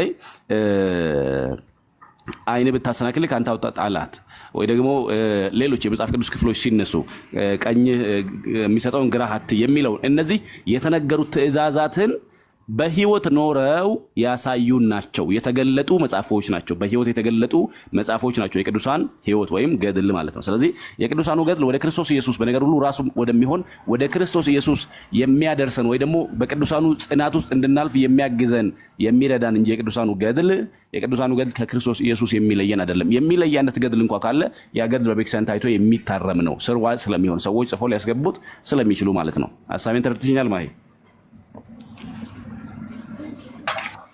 አዎ ተረድቻለሁ። ግን ብዙ ስህተቶች እኮ አሉበት ከሚገባ በላይ። ለምሳሌ ታምረ መረም ላይ በጣም ብዙ ስህተት አለ ከሚገባው በላይ። እንዲህ በግልጽ እኮ ነው ኤርሚያስ አሁን እየከፈተው በግልጽ ነው የምነግራችሁ። እየከፈተው እሱ ከራሱ ያመጣው ነገር የለም። ከመጽሐፉ ነው እያመጣ የሚያነባው በርዕሰ ጉዳይ ቢሆን አይሻልም? ስለዚህ እያመጣ የሚያነባው እሱ ከየትም አምጥቶ አይደለም፣ ከመጽሐፉ ነው። ከነ ዓመተ ምሕረቱ ከነምኑ በቃ ይሄ ነው እኔ ጥያቄ እንጂ አሁን የዚህን አላውቅም። ይኸውልሽ በመሰረተ ሐሳብ ሲጀመር ገድልም ድርሳንም ታምርም የቤተ ክርስቲያን መመዘኛዎች ክፈቱ እስኪ። እኔ እምቢ አለኝ እንትን የለም ተመስገን። ኮመንቱን ክፈቱ፣ አትዝጋባቸው። ወጣክተሜ ኮመንቱን ክፈትላቸው። እሺ ውባለም አለሽ? ውባለም አንዳቸው ምን ለወጣ ነው። አመሰግናለሁ ማሂ። እሺ አባቴ። እሺ ግን እንደ ነገር ምናልባት አንድ ሀሳብ ተናግሬ መውጣት ደስ ይለኛል። እሺ ቀጥሉ። ተሜ ክፈተው። እንትኑ መብራት እየዘጋብኝ ነው። ለዚያ ነው ልወጣ የፈለኩት እንጂ በቆይ ደስ ይለኝ ነበረ። አሁን ይኸውልሽ በአጠቃላይ የምታነሻቸው ሀሳቦች መልካም ነገር ሀሳብ ጥሩ ሀሳቦች አሉ። ደግሞም የሚሰጡ መልሶችም አሉ እና ምናልባት ወንድሞች እያነሱት ያለው ሀሳብ ጥሩ ደስ የሚል ሀሳብ ነው። እንደዚህ ያሉትን ሀሳቦች በደንብ አድርገው የሚመልሱልሽ ሰዎች አሁንም እንደዛሬው ያስፈልጋሉ። አሁን ለአንቺ ማብራሪያ የሚያስፈልግ አይመስለኝም እኔ እንደገባኝ ማለት ነው። አሁን ቃል በቃል ከመጽሐፍ ቅዱስ ያለውን ሀሳብ በደንብ አድርጎ ቢነገርሽ ትመለሻለሽ ወይም ደግሞ ሀሳቡ ግልጽ ይሆንልሻል የሚል ሀሳብ አለኝ እና ምናልባት ከጊዜ አንጻርና ከሁኔታው አንጻር ካልሆነ በስተቀር አሁን ለምሳሌ ቅድም ያነሳቸው ሀሳቦች ድርሳናት ገድላትን የሚሉት ሀሳቦች አሁን መጀመሪያ አሁን ለምሳሌ ከዚህ ከፕሮቴስታንቱ ዓለም በ66 የመጽሐፍ ቅዱስ ይመጣና በነገር ክርስቶስ አንግባባም። በጣም ብዙ ነገር ስላለ ማለት ነው። እነሱን በደንብ አድርጎ ጠንቅቆ ካወቀ አንድ ሰው እርግጠኛ ነኝ ገድልና ድርሳን የሚለው ቀላል ነው። እሱ በጣም ቀላል ነው የሚሆነው እና ምናልባት ለወደፊት እንገናኛለን ብዬ አስባለሁ። በሰፊው እንነጋገራለን። ለማንኛቸውም ሀሳቦችን የመረዳት ግን ሀሳብ እንዲኖርሽ የሚል አመለካከት ያለኝ ሀሳብ ያለኝ። አመሰግናለሁ። እሺ አባታችን ቃሎችን ያሰማልን፣ እግዚአብሔር ያክብርልን። ውባለም ከድራለሽ ወይስ ወደ ሌሎቹ እንሂድ? ዶክተር አለሽ? ስፒሮስ አብርሃም ያላችሁ ቀጥል እስቢ። እየሰማው ነበርና እንግዲህ መጽሐፍ ቅዱስም የሚታተመው ኢትዮጵያ ውስጥ በመጽሐፍ ቅዱስ ማህበር ነው አይደል? የመጽሐፍ ቅዱስ መዝገበ ቃላት የኢትዮጵያ ማህበር ያስወጣው ገጽ 84ን ስታነቢ ስግደት ሰው በአምላኩ ፊት አምልኮትን በታላቅ ሰው ፊት አክብሮትን ለመግለጥ የሚጎነበስበት ራሱን የሚያዘነብልበት እያለ ስግደትን ለሁለት ይለያል። ስለዚህ ፕሮቴስታንትም ያለበት ኦርቶዶክስም ካቶሊክም ያለበት ስግደትን ሲፈቱ መዝገበ ቃላቱ ላይ ምንድን ነው የሚሉት? ስግደት አምልኮ ሳይሆን አምልኮን ወይም አክብሮትን መግለጫ እንደሆነ ይናገራሉ መዝገበ ቃላቱ። ወደ መጽሐፍ ቅዱስ ስንሄድ ራሳቸው አዲሱ መደበኛ ራሳቸው ባሳተሙት ላይ እንትን ልበለውና ቅድም እነ ኢዮብ እንትን ሲያነቡ የነበረው አንደኛ ዜና 29:20 ላይ ምንድን ነው የሚለው? ለንጉሱና ለእግዚአብሔር ሰገዱ ነው አይደል? ለእግዚአብሔርና ለንጉሱ ሰገዱ። በትልቅ መሆን እችላለሁ እንዴ? እንትን ወደኋላ ላድርገውና ካስታወሳችሁ ለእግዚአብሔርና ለንጉሱ ሰገዱ ነው። ሰገዱ የሚለው አንድ ቃል ነው። አዲሱ መደበኛ ትርጉም እንዴት ነው የሚረዳው? እንዴት ነው ያብራራው ስንል የመጀመሪያው ነው አማርኛ 2005 ነው። ከዚያም በኋላ ዳዊት ሕዝቡን አምላካችሁን እግዚአብሔርን አመስግኑ አለ። መላ ጉባኤውም የቀደሙ አባቶቻቸውንም አምላክ እግዚአብሔርን አመሰገኑ፣ ወደ መሬትም ለጥ ብለው ለእግዚአብሔር ሰገዱ፣ ለንጉሱም ክብርን ሰጡ ይላል። ለየው። አየሽ መጽሐፍ ቅዱስ ላይ ኦሪጂናሉ የተጻፈ ለእግዚአብሔርና ለንጉሱ ሰገዱ ነው የሚለው። አንድ ክርስቲያን ሲያነብ ይሄንን ነገር ይረዳል። ምንድነው? አምልኮ ለእግዚአብሔር ነው፣ ክብር ደግሞ ለሰው ነው። ስለዚህ ቃሉም አንድ ቢሆን ምን ብለን ነው የምንረዳው? ዳዊት ያው መጽሐፍ ቅዱስ በምላት እንትን ስለምናቅ ክርስቲያንም የሆን ነው ፍጡርን አናመልክም ብለን ነው፣ አንድ አምላክ ስላሴ ነው ብለን ነው።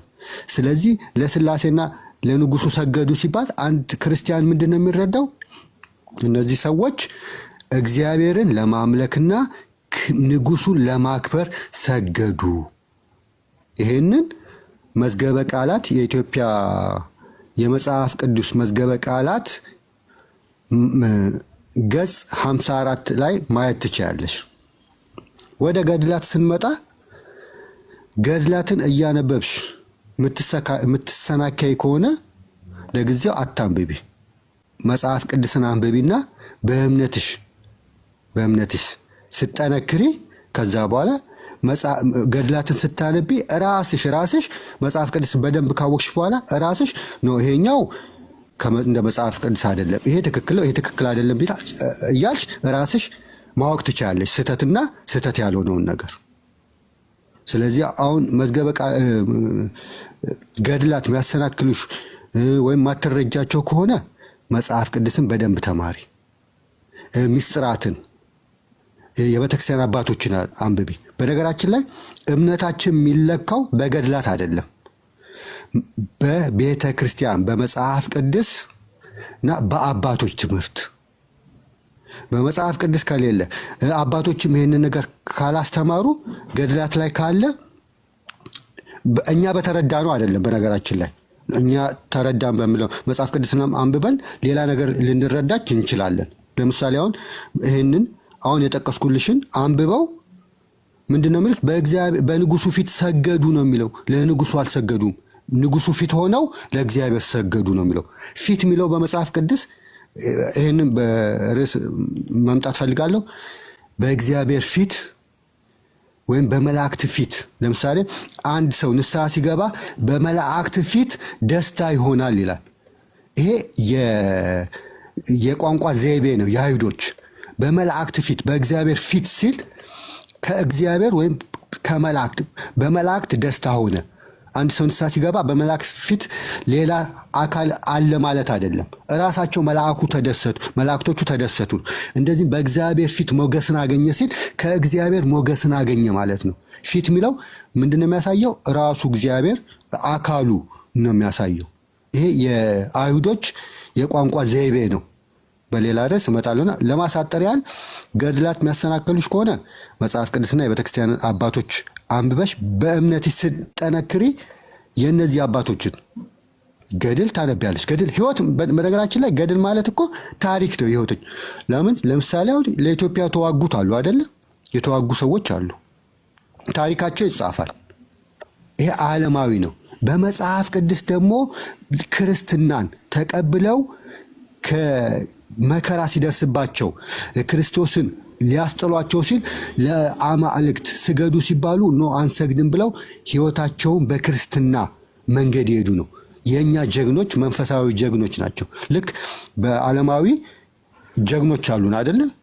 እኛ ሰላም ዛሬ እንድንበላ እንድንጠጣ ተዋግተው ኢትዮጵያን ነፃ ያወጡት አሁንም እየተዋጉ ኢትዮጵያ እንዳትወረር አድርገው እንደሚሉ እንደዚህ ደግሞ የእግዚአብሔር ቃልን የጠበቁ አንድ ጥቅስ ልጥቀስልሽና ልጨርስ እንዳላስረዝመው እና እንደዚህ ሲጠይቋችሁ ብዙ ጥያቄ ያላቸው ሰዎች መጥተው ሲጠይቁ እያሳጠራችሁ ንገሯቸው። ከባድ ነው፣ ብዙ ሲወራ አይዙትምና። በነገራችን ላይ ክርስቲያን ሆነን እንኳን እኛ ብዙ ያልተመለሰልን ማይመለስልን ነገር አለ በመጽሐፍ ቅዱስ። ለምሳሌ እግዚአብሔር አብርሃምና አዳምና ሔዋንን ፈጠረ።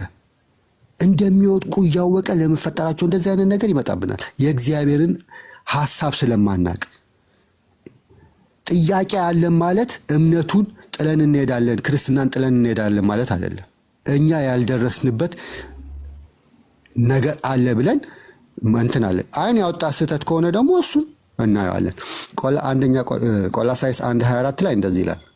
አንዴ ቆላሳይስ 1:24 ላይ አሁን በመከራዬ ስለ እናንተ ደስ ይለኛል፣ ስለ አካሉ ማለት ስለ ቤተክርስቲያን በስጋዬ በክርስቶስ መከራ የጎደለውን እፈጽማለሁ ይላል ሐዋርያው ጳውሎስ ነው ይህንን የሚናገረው። ከክርስቶስ የጎደለውን መከራ እሞላለሁ ነው የሚለው። እፈጽማለሁ እሞላለሁ ማለት ነው። ከኢየሱስ ክርስቶስ መከራ የጎደለ ነገር አለ እንዴ? ምንም የጎደለ መከራ የለም። ምን እያለ ነው? ኢየሱስ ክርስቶስ መስቀሉ ላይ ተሰቅሏል። ያ ግን የመስቀሉ የቤዛነቱ ስራ ወደኛ እንዲደርስ ቅዱስ ሐዋርያው ጳውሎስ ብዙ ነገር ብዙ እንትን ከፍሏል። ታስሯል፣ ተደብድቧል፣ ተሰዷል፣ እስከ መስዋዕት ደርሷል። ይሄ ነገር እኛ ጋር እንዲደርስ። ስለዚህ በዚህ ነገር እናመሰግናቸዋለሁ። ለማን ይሄንን ሁሉ ያደረገው ይላል? አሁን በመከራዬ ስለ እናንተ ደስ ይለኛል፣ ስለ ቤተክርስቲያን እና በዚህ ምክንያት እናመሰግናቸዋለን፣ እናከብራቸዋለን። አስረዘምኩኝ፣ ይቅርታ። ስፒሮስዬ እነዚህ ትሑታን ቅዱሳን ሰዎች ስገዱልኝ ብለዋል ወይ ነው? ቃልዮት ያሰማል። ስገዱልኝ አይሉም። አይደለም፣ አታፍኑና ልጅቷ ትወቅበት።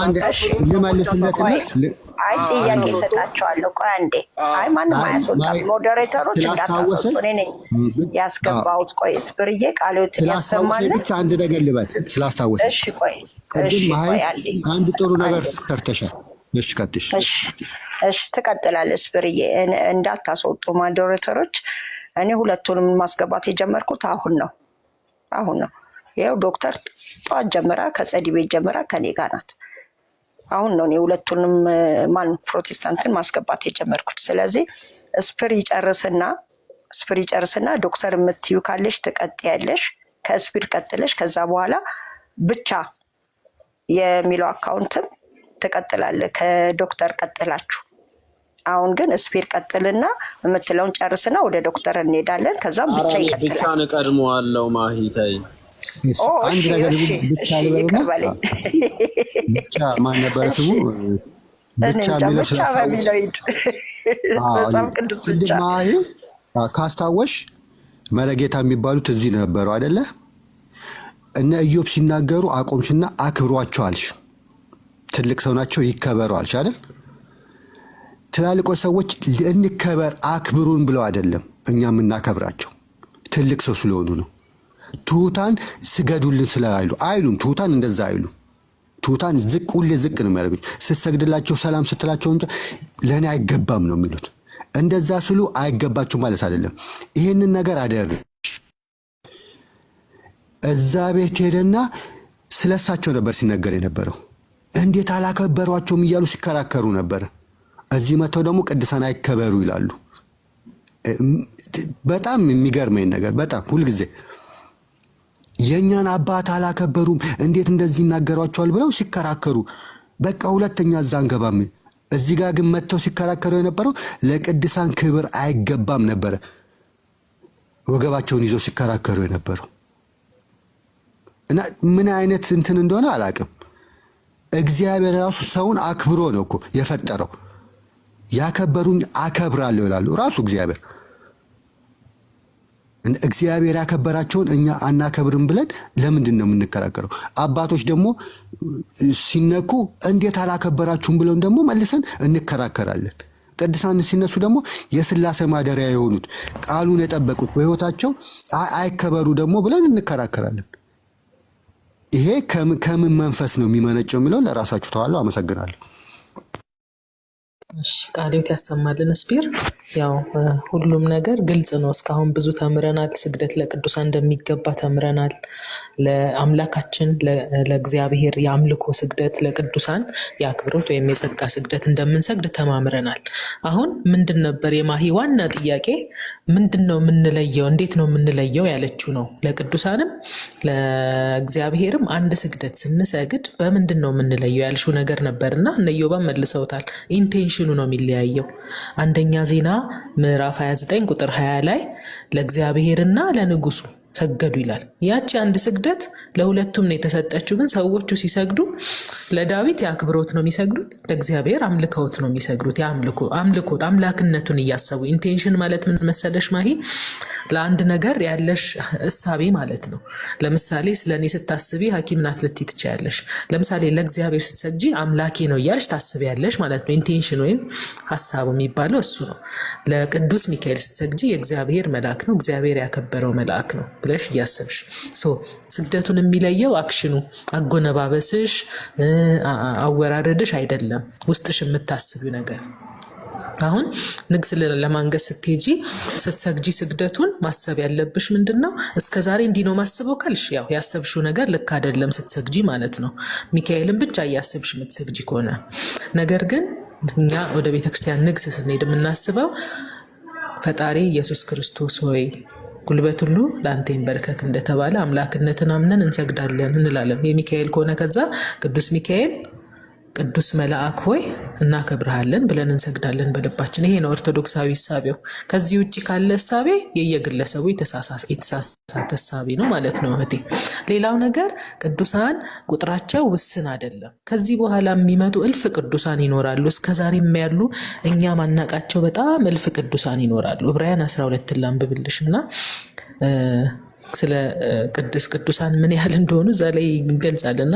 ነገር ግን ዕብራውያን 12 ቁጥር 22 ላይ የቤተ ክርስቲያንን ጽንሰ ሀሳብ ነው የሚያስረዳው። በእርግጥ ይሄ ቤተ ክርስቲያን ብዙ ቅዱሳን እንዳሏት ያሳይ። ነገር ግን ወደ ጽዮን ተራራና ወደ ሕያው እግዚአብሔር ከተማ ደርሳችኋል፣ ወደ ሰማያዊቱም ኢየሩሳሌም በደስታም ወደ ተሰበሰቡት ወደ አእላፍ መላእክት። አየሽ፣ በደስታ ወደ ተሰበሰቡት ወደ አእላፍ መላእክት። መላእክት ራሱ አእላፋት ናቸው። እኛ የምናውቃቸው ግን 10 ቢሆኑ ነው አይደል?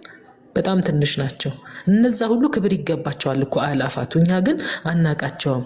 ባወቅነው መጠን ግን ያወቅናቸውን እናከብራቸዋለን። እሺ እንቀጥል። ቁጥር 23 ላይ በሰማያትም ወደ ተጻፉ ወደ በኩራት ማህበር የሁሉም ዳኛ ወደሚሆን ወደ እግዚአብሔር ፍጹማን ወደ ሆኑት ወደ ጻድቃን መንፈሶች ይላል። ፍጹማን የሆኑ የጻድቃን መንፈሶች አሉ። ስንት ናቸው? አይገልጽም። የእግዚአብሔር መላእክት አእላፋት ናቸው። ቅዱሳንም በዚህ ሁሉ ዘመናት ቤተክርስቲያን ከተመሰረተች ጀምሮ ቤተክርስቲያን ውስጥ ያሉ ቅዱሳን በጣም ብዙ ናቸው። እኛ የምናውቃቸው 20-30 አይሞሉም። ነገር ግን ሁሉንም ካላወቃቸው አትጸድቁም አልተባልንም። ባወቅነው መጠን ቅርባቸው ያሉንን የተረዳነውን ያነበብናቸውን ግን እናከብራቸዋለን እና ቁጥር ላይ ምንም ሀሳብ ሊገባን አይገባም።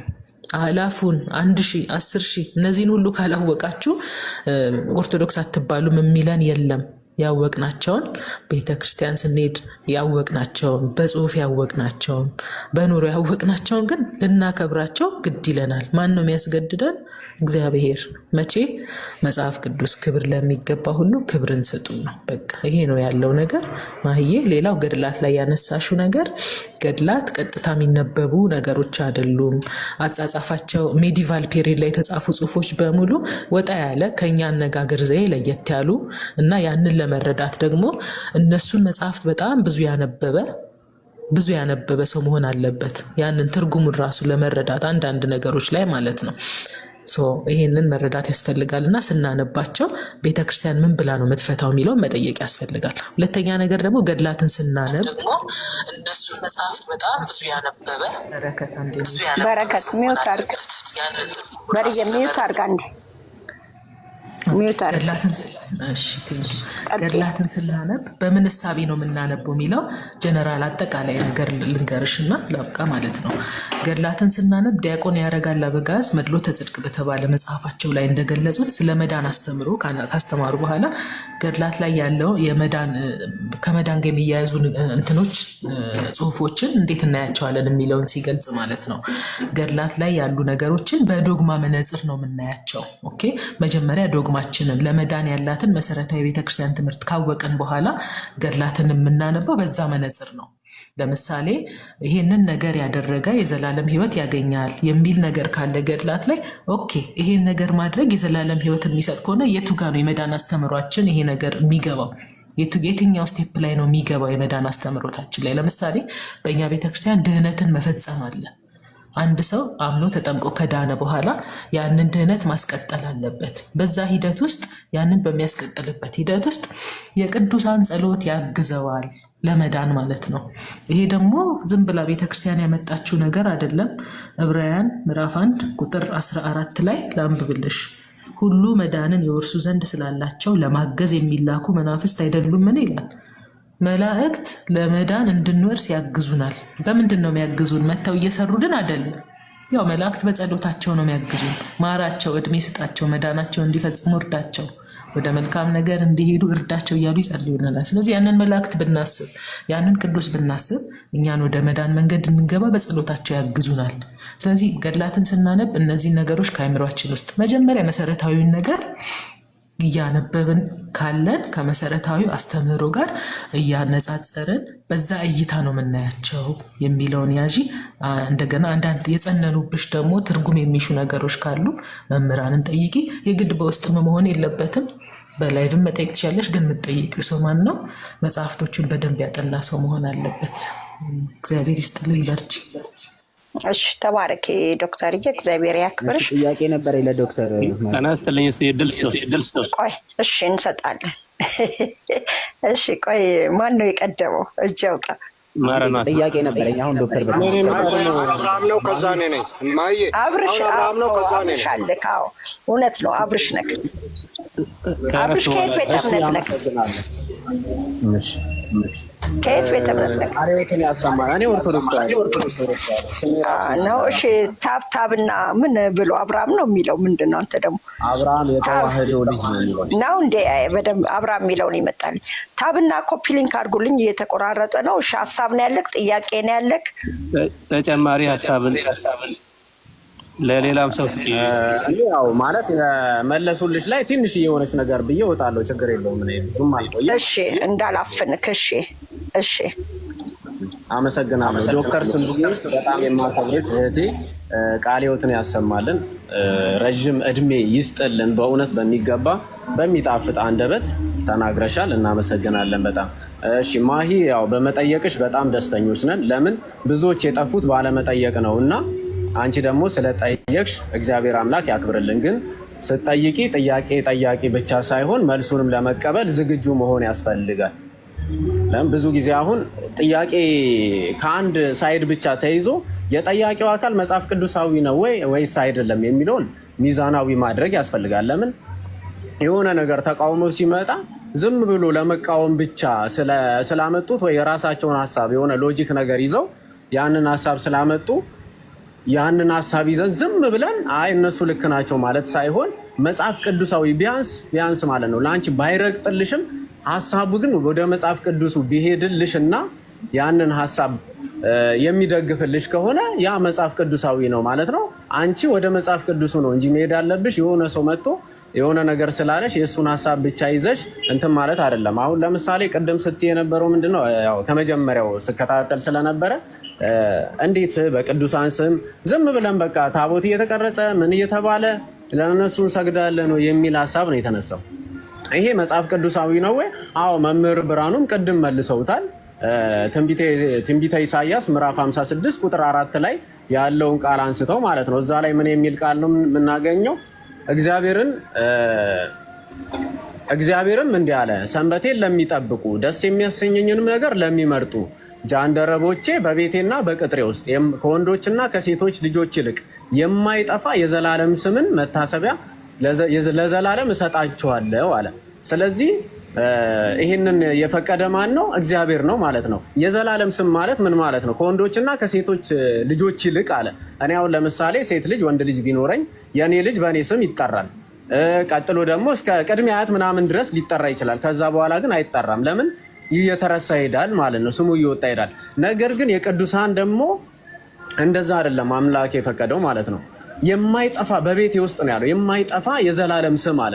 ስለዚህ አሁን በገብርኤል ስም ወይ ደግሞ በእመቤታችን ስም በተለያዩ በቅዱሳን በጻድቃን ስም ቢሰየም ምንድነው የማይጠፋ ስም ነው የሚሆነው። አሁን እኔ ለምሳሌ ገብርኤል ቤተክርስቲያን ቢሄድ ማመልከው ማንን ነው? ክርስቶስን ነው። የምበላው ስጋና ደም የማንን ነው? የክርስቶስን ነው። ነገር ግን ስሙ በሱ ተሰየመ። ለምን? ስሙ እንዳይጠፋ እንዳይረሳ ሲባል። አሁን ዛሬ ገብርኤል ነው ብዬ ብሄድ በገብርኤል ስም ማንን አመልካለሁ? እግዚአብሔርን ነው ማመልከው እግዚአብሔርን ነው። ነገር ግን ቤተ መቅደሱ ወይ ደግሞ ታቦቱ በማን ተሰይሟል? በገብርኤል ስም ተሰይሟል። በእመቤታችንም ቢሰየም እኔ እመቤታችን ቤተክርስቲያን ቢሄድ የምበላው የክርስቶስን ስጋና ደም ነው ማለት ነው። የማመልከው ሙሉ ቅዳሴውም የሚያትተው ሙሉ ለሙሉ ስለ ኢየሱስ ክርስቶስ ነው። ከቤተልሔም ወጥቶ እስከ ቀራንዮ ድረስ ስጋውን ሲቆርስ ደሙን ቶሎ ቶሎ አጣቅልና እንደ ይቅርታ አድርግልኝ፣ ሌሎቹም ስላሉ ማለት ነው። አጠር አድርገው። እሺ አሳጥረዋለሁ። ያው ሐሳቡ እንዲገባሽ ብዬ ነው ማለት መጽሐፍ ቅዱሳዊ መሆኑን እንድትረጂ ነው ይሄንን እየነገርኩሽ ያለሁት ማለት ነው። የፈቀደው አምላክ ነው ማለት ነው እንጂ ዝም ብሎ የኢትዮጵያ ኦርቶዶክስ ተዋሕዶ ቤተክርስቲያን ራሷ ሰይማ የሆኑ ጻድቃንን ብቻ ስላከበረች ወይ ደግሞ አምላክ ላይ ደርባ ሌላ እንትን ያለችው ሳይሆን መጽሐፍ ቅዱሳዊ ነው። ሌላ ደግሞ እሺ ይሄንኛው በዚህ ልመለስና ስለ ገድላት ተነስተዋል። ገድላት በመሰረቱ እንዲጻፉ ያዘዘው ማን ነው ሲባል የእግዚአብሔር አምላክ ቅዱስ ፍቃድ ነው። መጽሐፍ ቅዱሳዊ ነው። ያው መጽሐፍ ቅዱሳዊ ነው። ከሐዋርያት ስራን ብንነሳ የሐዋርያት ስራ የሐዋርያት ገድል ነው። ያው ገድል ማለት ስራ ነው፣ ሌላ ነገር አይደለም። ሌላ ደግሞ በትንቢተ ሚልክያስ ምዕራፍ 3 ቁጥር 16 ላይ ሄደን ስናነብ እንዲህ የሚል ቃል እናገኛለን። እግዚአብሔርን የሚፈሩን ሰዎች እርስ በርሳቸው ተነጋገሩ፣ እግዚአብሔርም ሰማ አደመጣቸውም። ከዛ የመታሰቢያንም መጽሐፍ በፊቱ እንዲጻፍ አደረገ። የመታሰቢያ መጽሐፍ እንዲጻፍላቸው ተደረገ። ለማን? ለነዛ እግዚአብሔርን ለሚፈሩ ሰዎች ማለት ነው። ይሄ መጽሐፍ ቅዱሳዊ ነው እና በመጠየቅሽ በጣም ደስ ብሎናል። እግዚአብሔር ይመስገን። በአንቺ ምክንያት ብዙዎች ይማራሉ። ሲቀጥል ደግሞ ዕብራውያን 13:9 ላይ እኛ አንዲት ሃይማኖት አለች ብለን ነው የምናምነው። ኤፌሶን 4:5 ላይም አንድ ሃይማኖት ነው የሚለው። ዕብራውያን 13:9 ላይ ደግሞ እንዲህ የሚል ቃል አለ። ኢየሱስ ክርስቶስ ትላንትናም ዛሬም እስከ ዘላለምም ያው ነው፣ ልዩ ልዩ አይነት በሆነ በእንግዳ ትምህርት አትወሰዱ ብሎናል። ስለዚህ እንግዳ ትምህርት መጥቷል ወይ? አዎ። መቼ ነው የመጣው? መጽሐፍ ቅዱስ ገና ከታተመ በኋላ እንግዲህ ከ16ኛው መቶ ክፍለ ዘመን በኋላ የመጣን አስተምሮ ተቀብዬ እውነተኛ ነው ብዬ አልከተለው። ምክንያቱም አስጠንቅቆናል። የማቴዎስ ወንጌል ምዕራፍ 24 ቁጥር 13 ላይ እስከ መጨረሻው የሚጸና እሱ ይድናል አለ።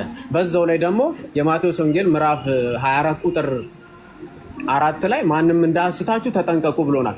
ይሄ ማለት ማስጠንቀቂያ ሰጥቶናል። ብዙ አሳቾች ይነሳሉ፣ ብዙ ሐሰተኞች ክርስቶሶች ይነሳሉ፣ ብዙ ሐሰተኞች ነቢያቶች ይነሳሉ፣ ብዙዎችንም ያስታሉ ብሎ ነግሮናል። እና ከአንቺ የሚጠበቀው ምንድነው? እውነተኛውን ቃል መርምረሽ፣ እውነተኛውን መርምረሽ ማለት የቀደመችውን መንገድ ይዘሽ፣ ምክንያቱም መጽሐፍ ቅዱስ ስለሚያዝ ትንቢተ ኤርምያስ ምዕራፍ 6 ቁጥር 16 ላይ በመንገድ ላይ ቆሙ፣ የቀደመችውንም መንገድ ጠይቁ፣ መልካሚቱ መንገድ ወዴት እንደሆነች እወቁ፣ በእርሷም ላይ ተመላለሱ፣ ለነፍሳችሁ ረፍትን ታገኛላችሁ ስለሚል ቃሉ። ስለዚህ በቀደመችው መንገድ ላይ ነው ልንመላለስ የሚገባው። የዘላለም ሕይወትን እንድናገኝ ለማለት ነው የምፈጥነው። በነገራችን ላይ ያው ሰዓት ላለመውሰድ ነው፣ ቶሎ ለመውጣት ስላልኩኝ ነው። ብዙ እንትኖች አሉ። ያው እንግዲህ ወደፊት ምናልባት እናወራቸዋለን አብረን ሆነን። እግዚአብሔር አምላክ ያክብርልን። ከቀልብሽ ሆነሽ ጸልይ ደግሞ ከምንም በላይ እሺ እህቴ። እሺ እግዚአብሔር ያክብርልኝ፣ ቃሎትን ያሰማልን አብርዬ።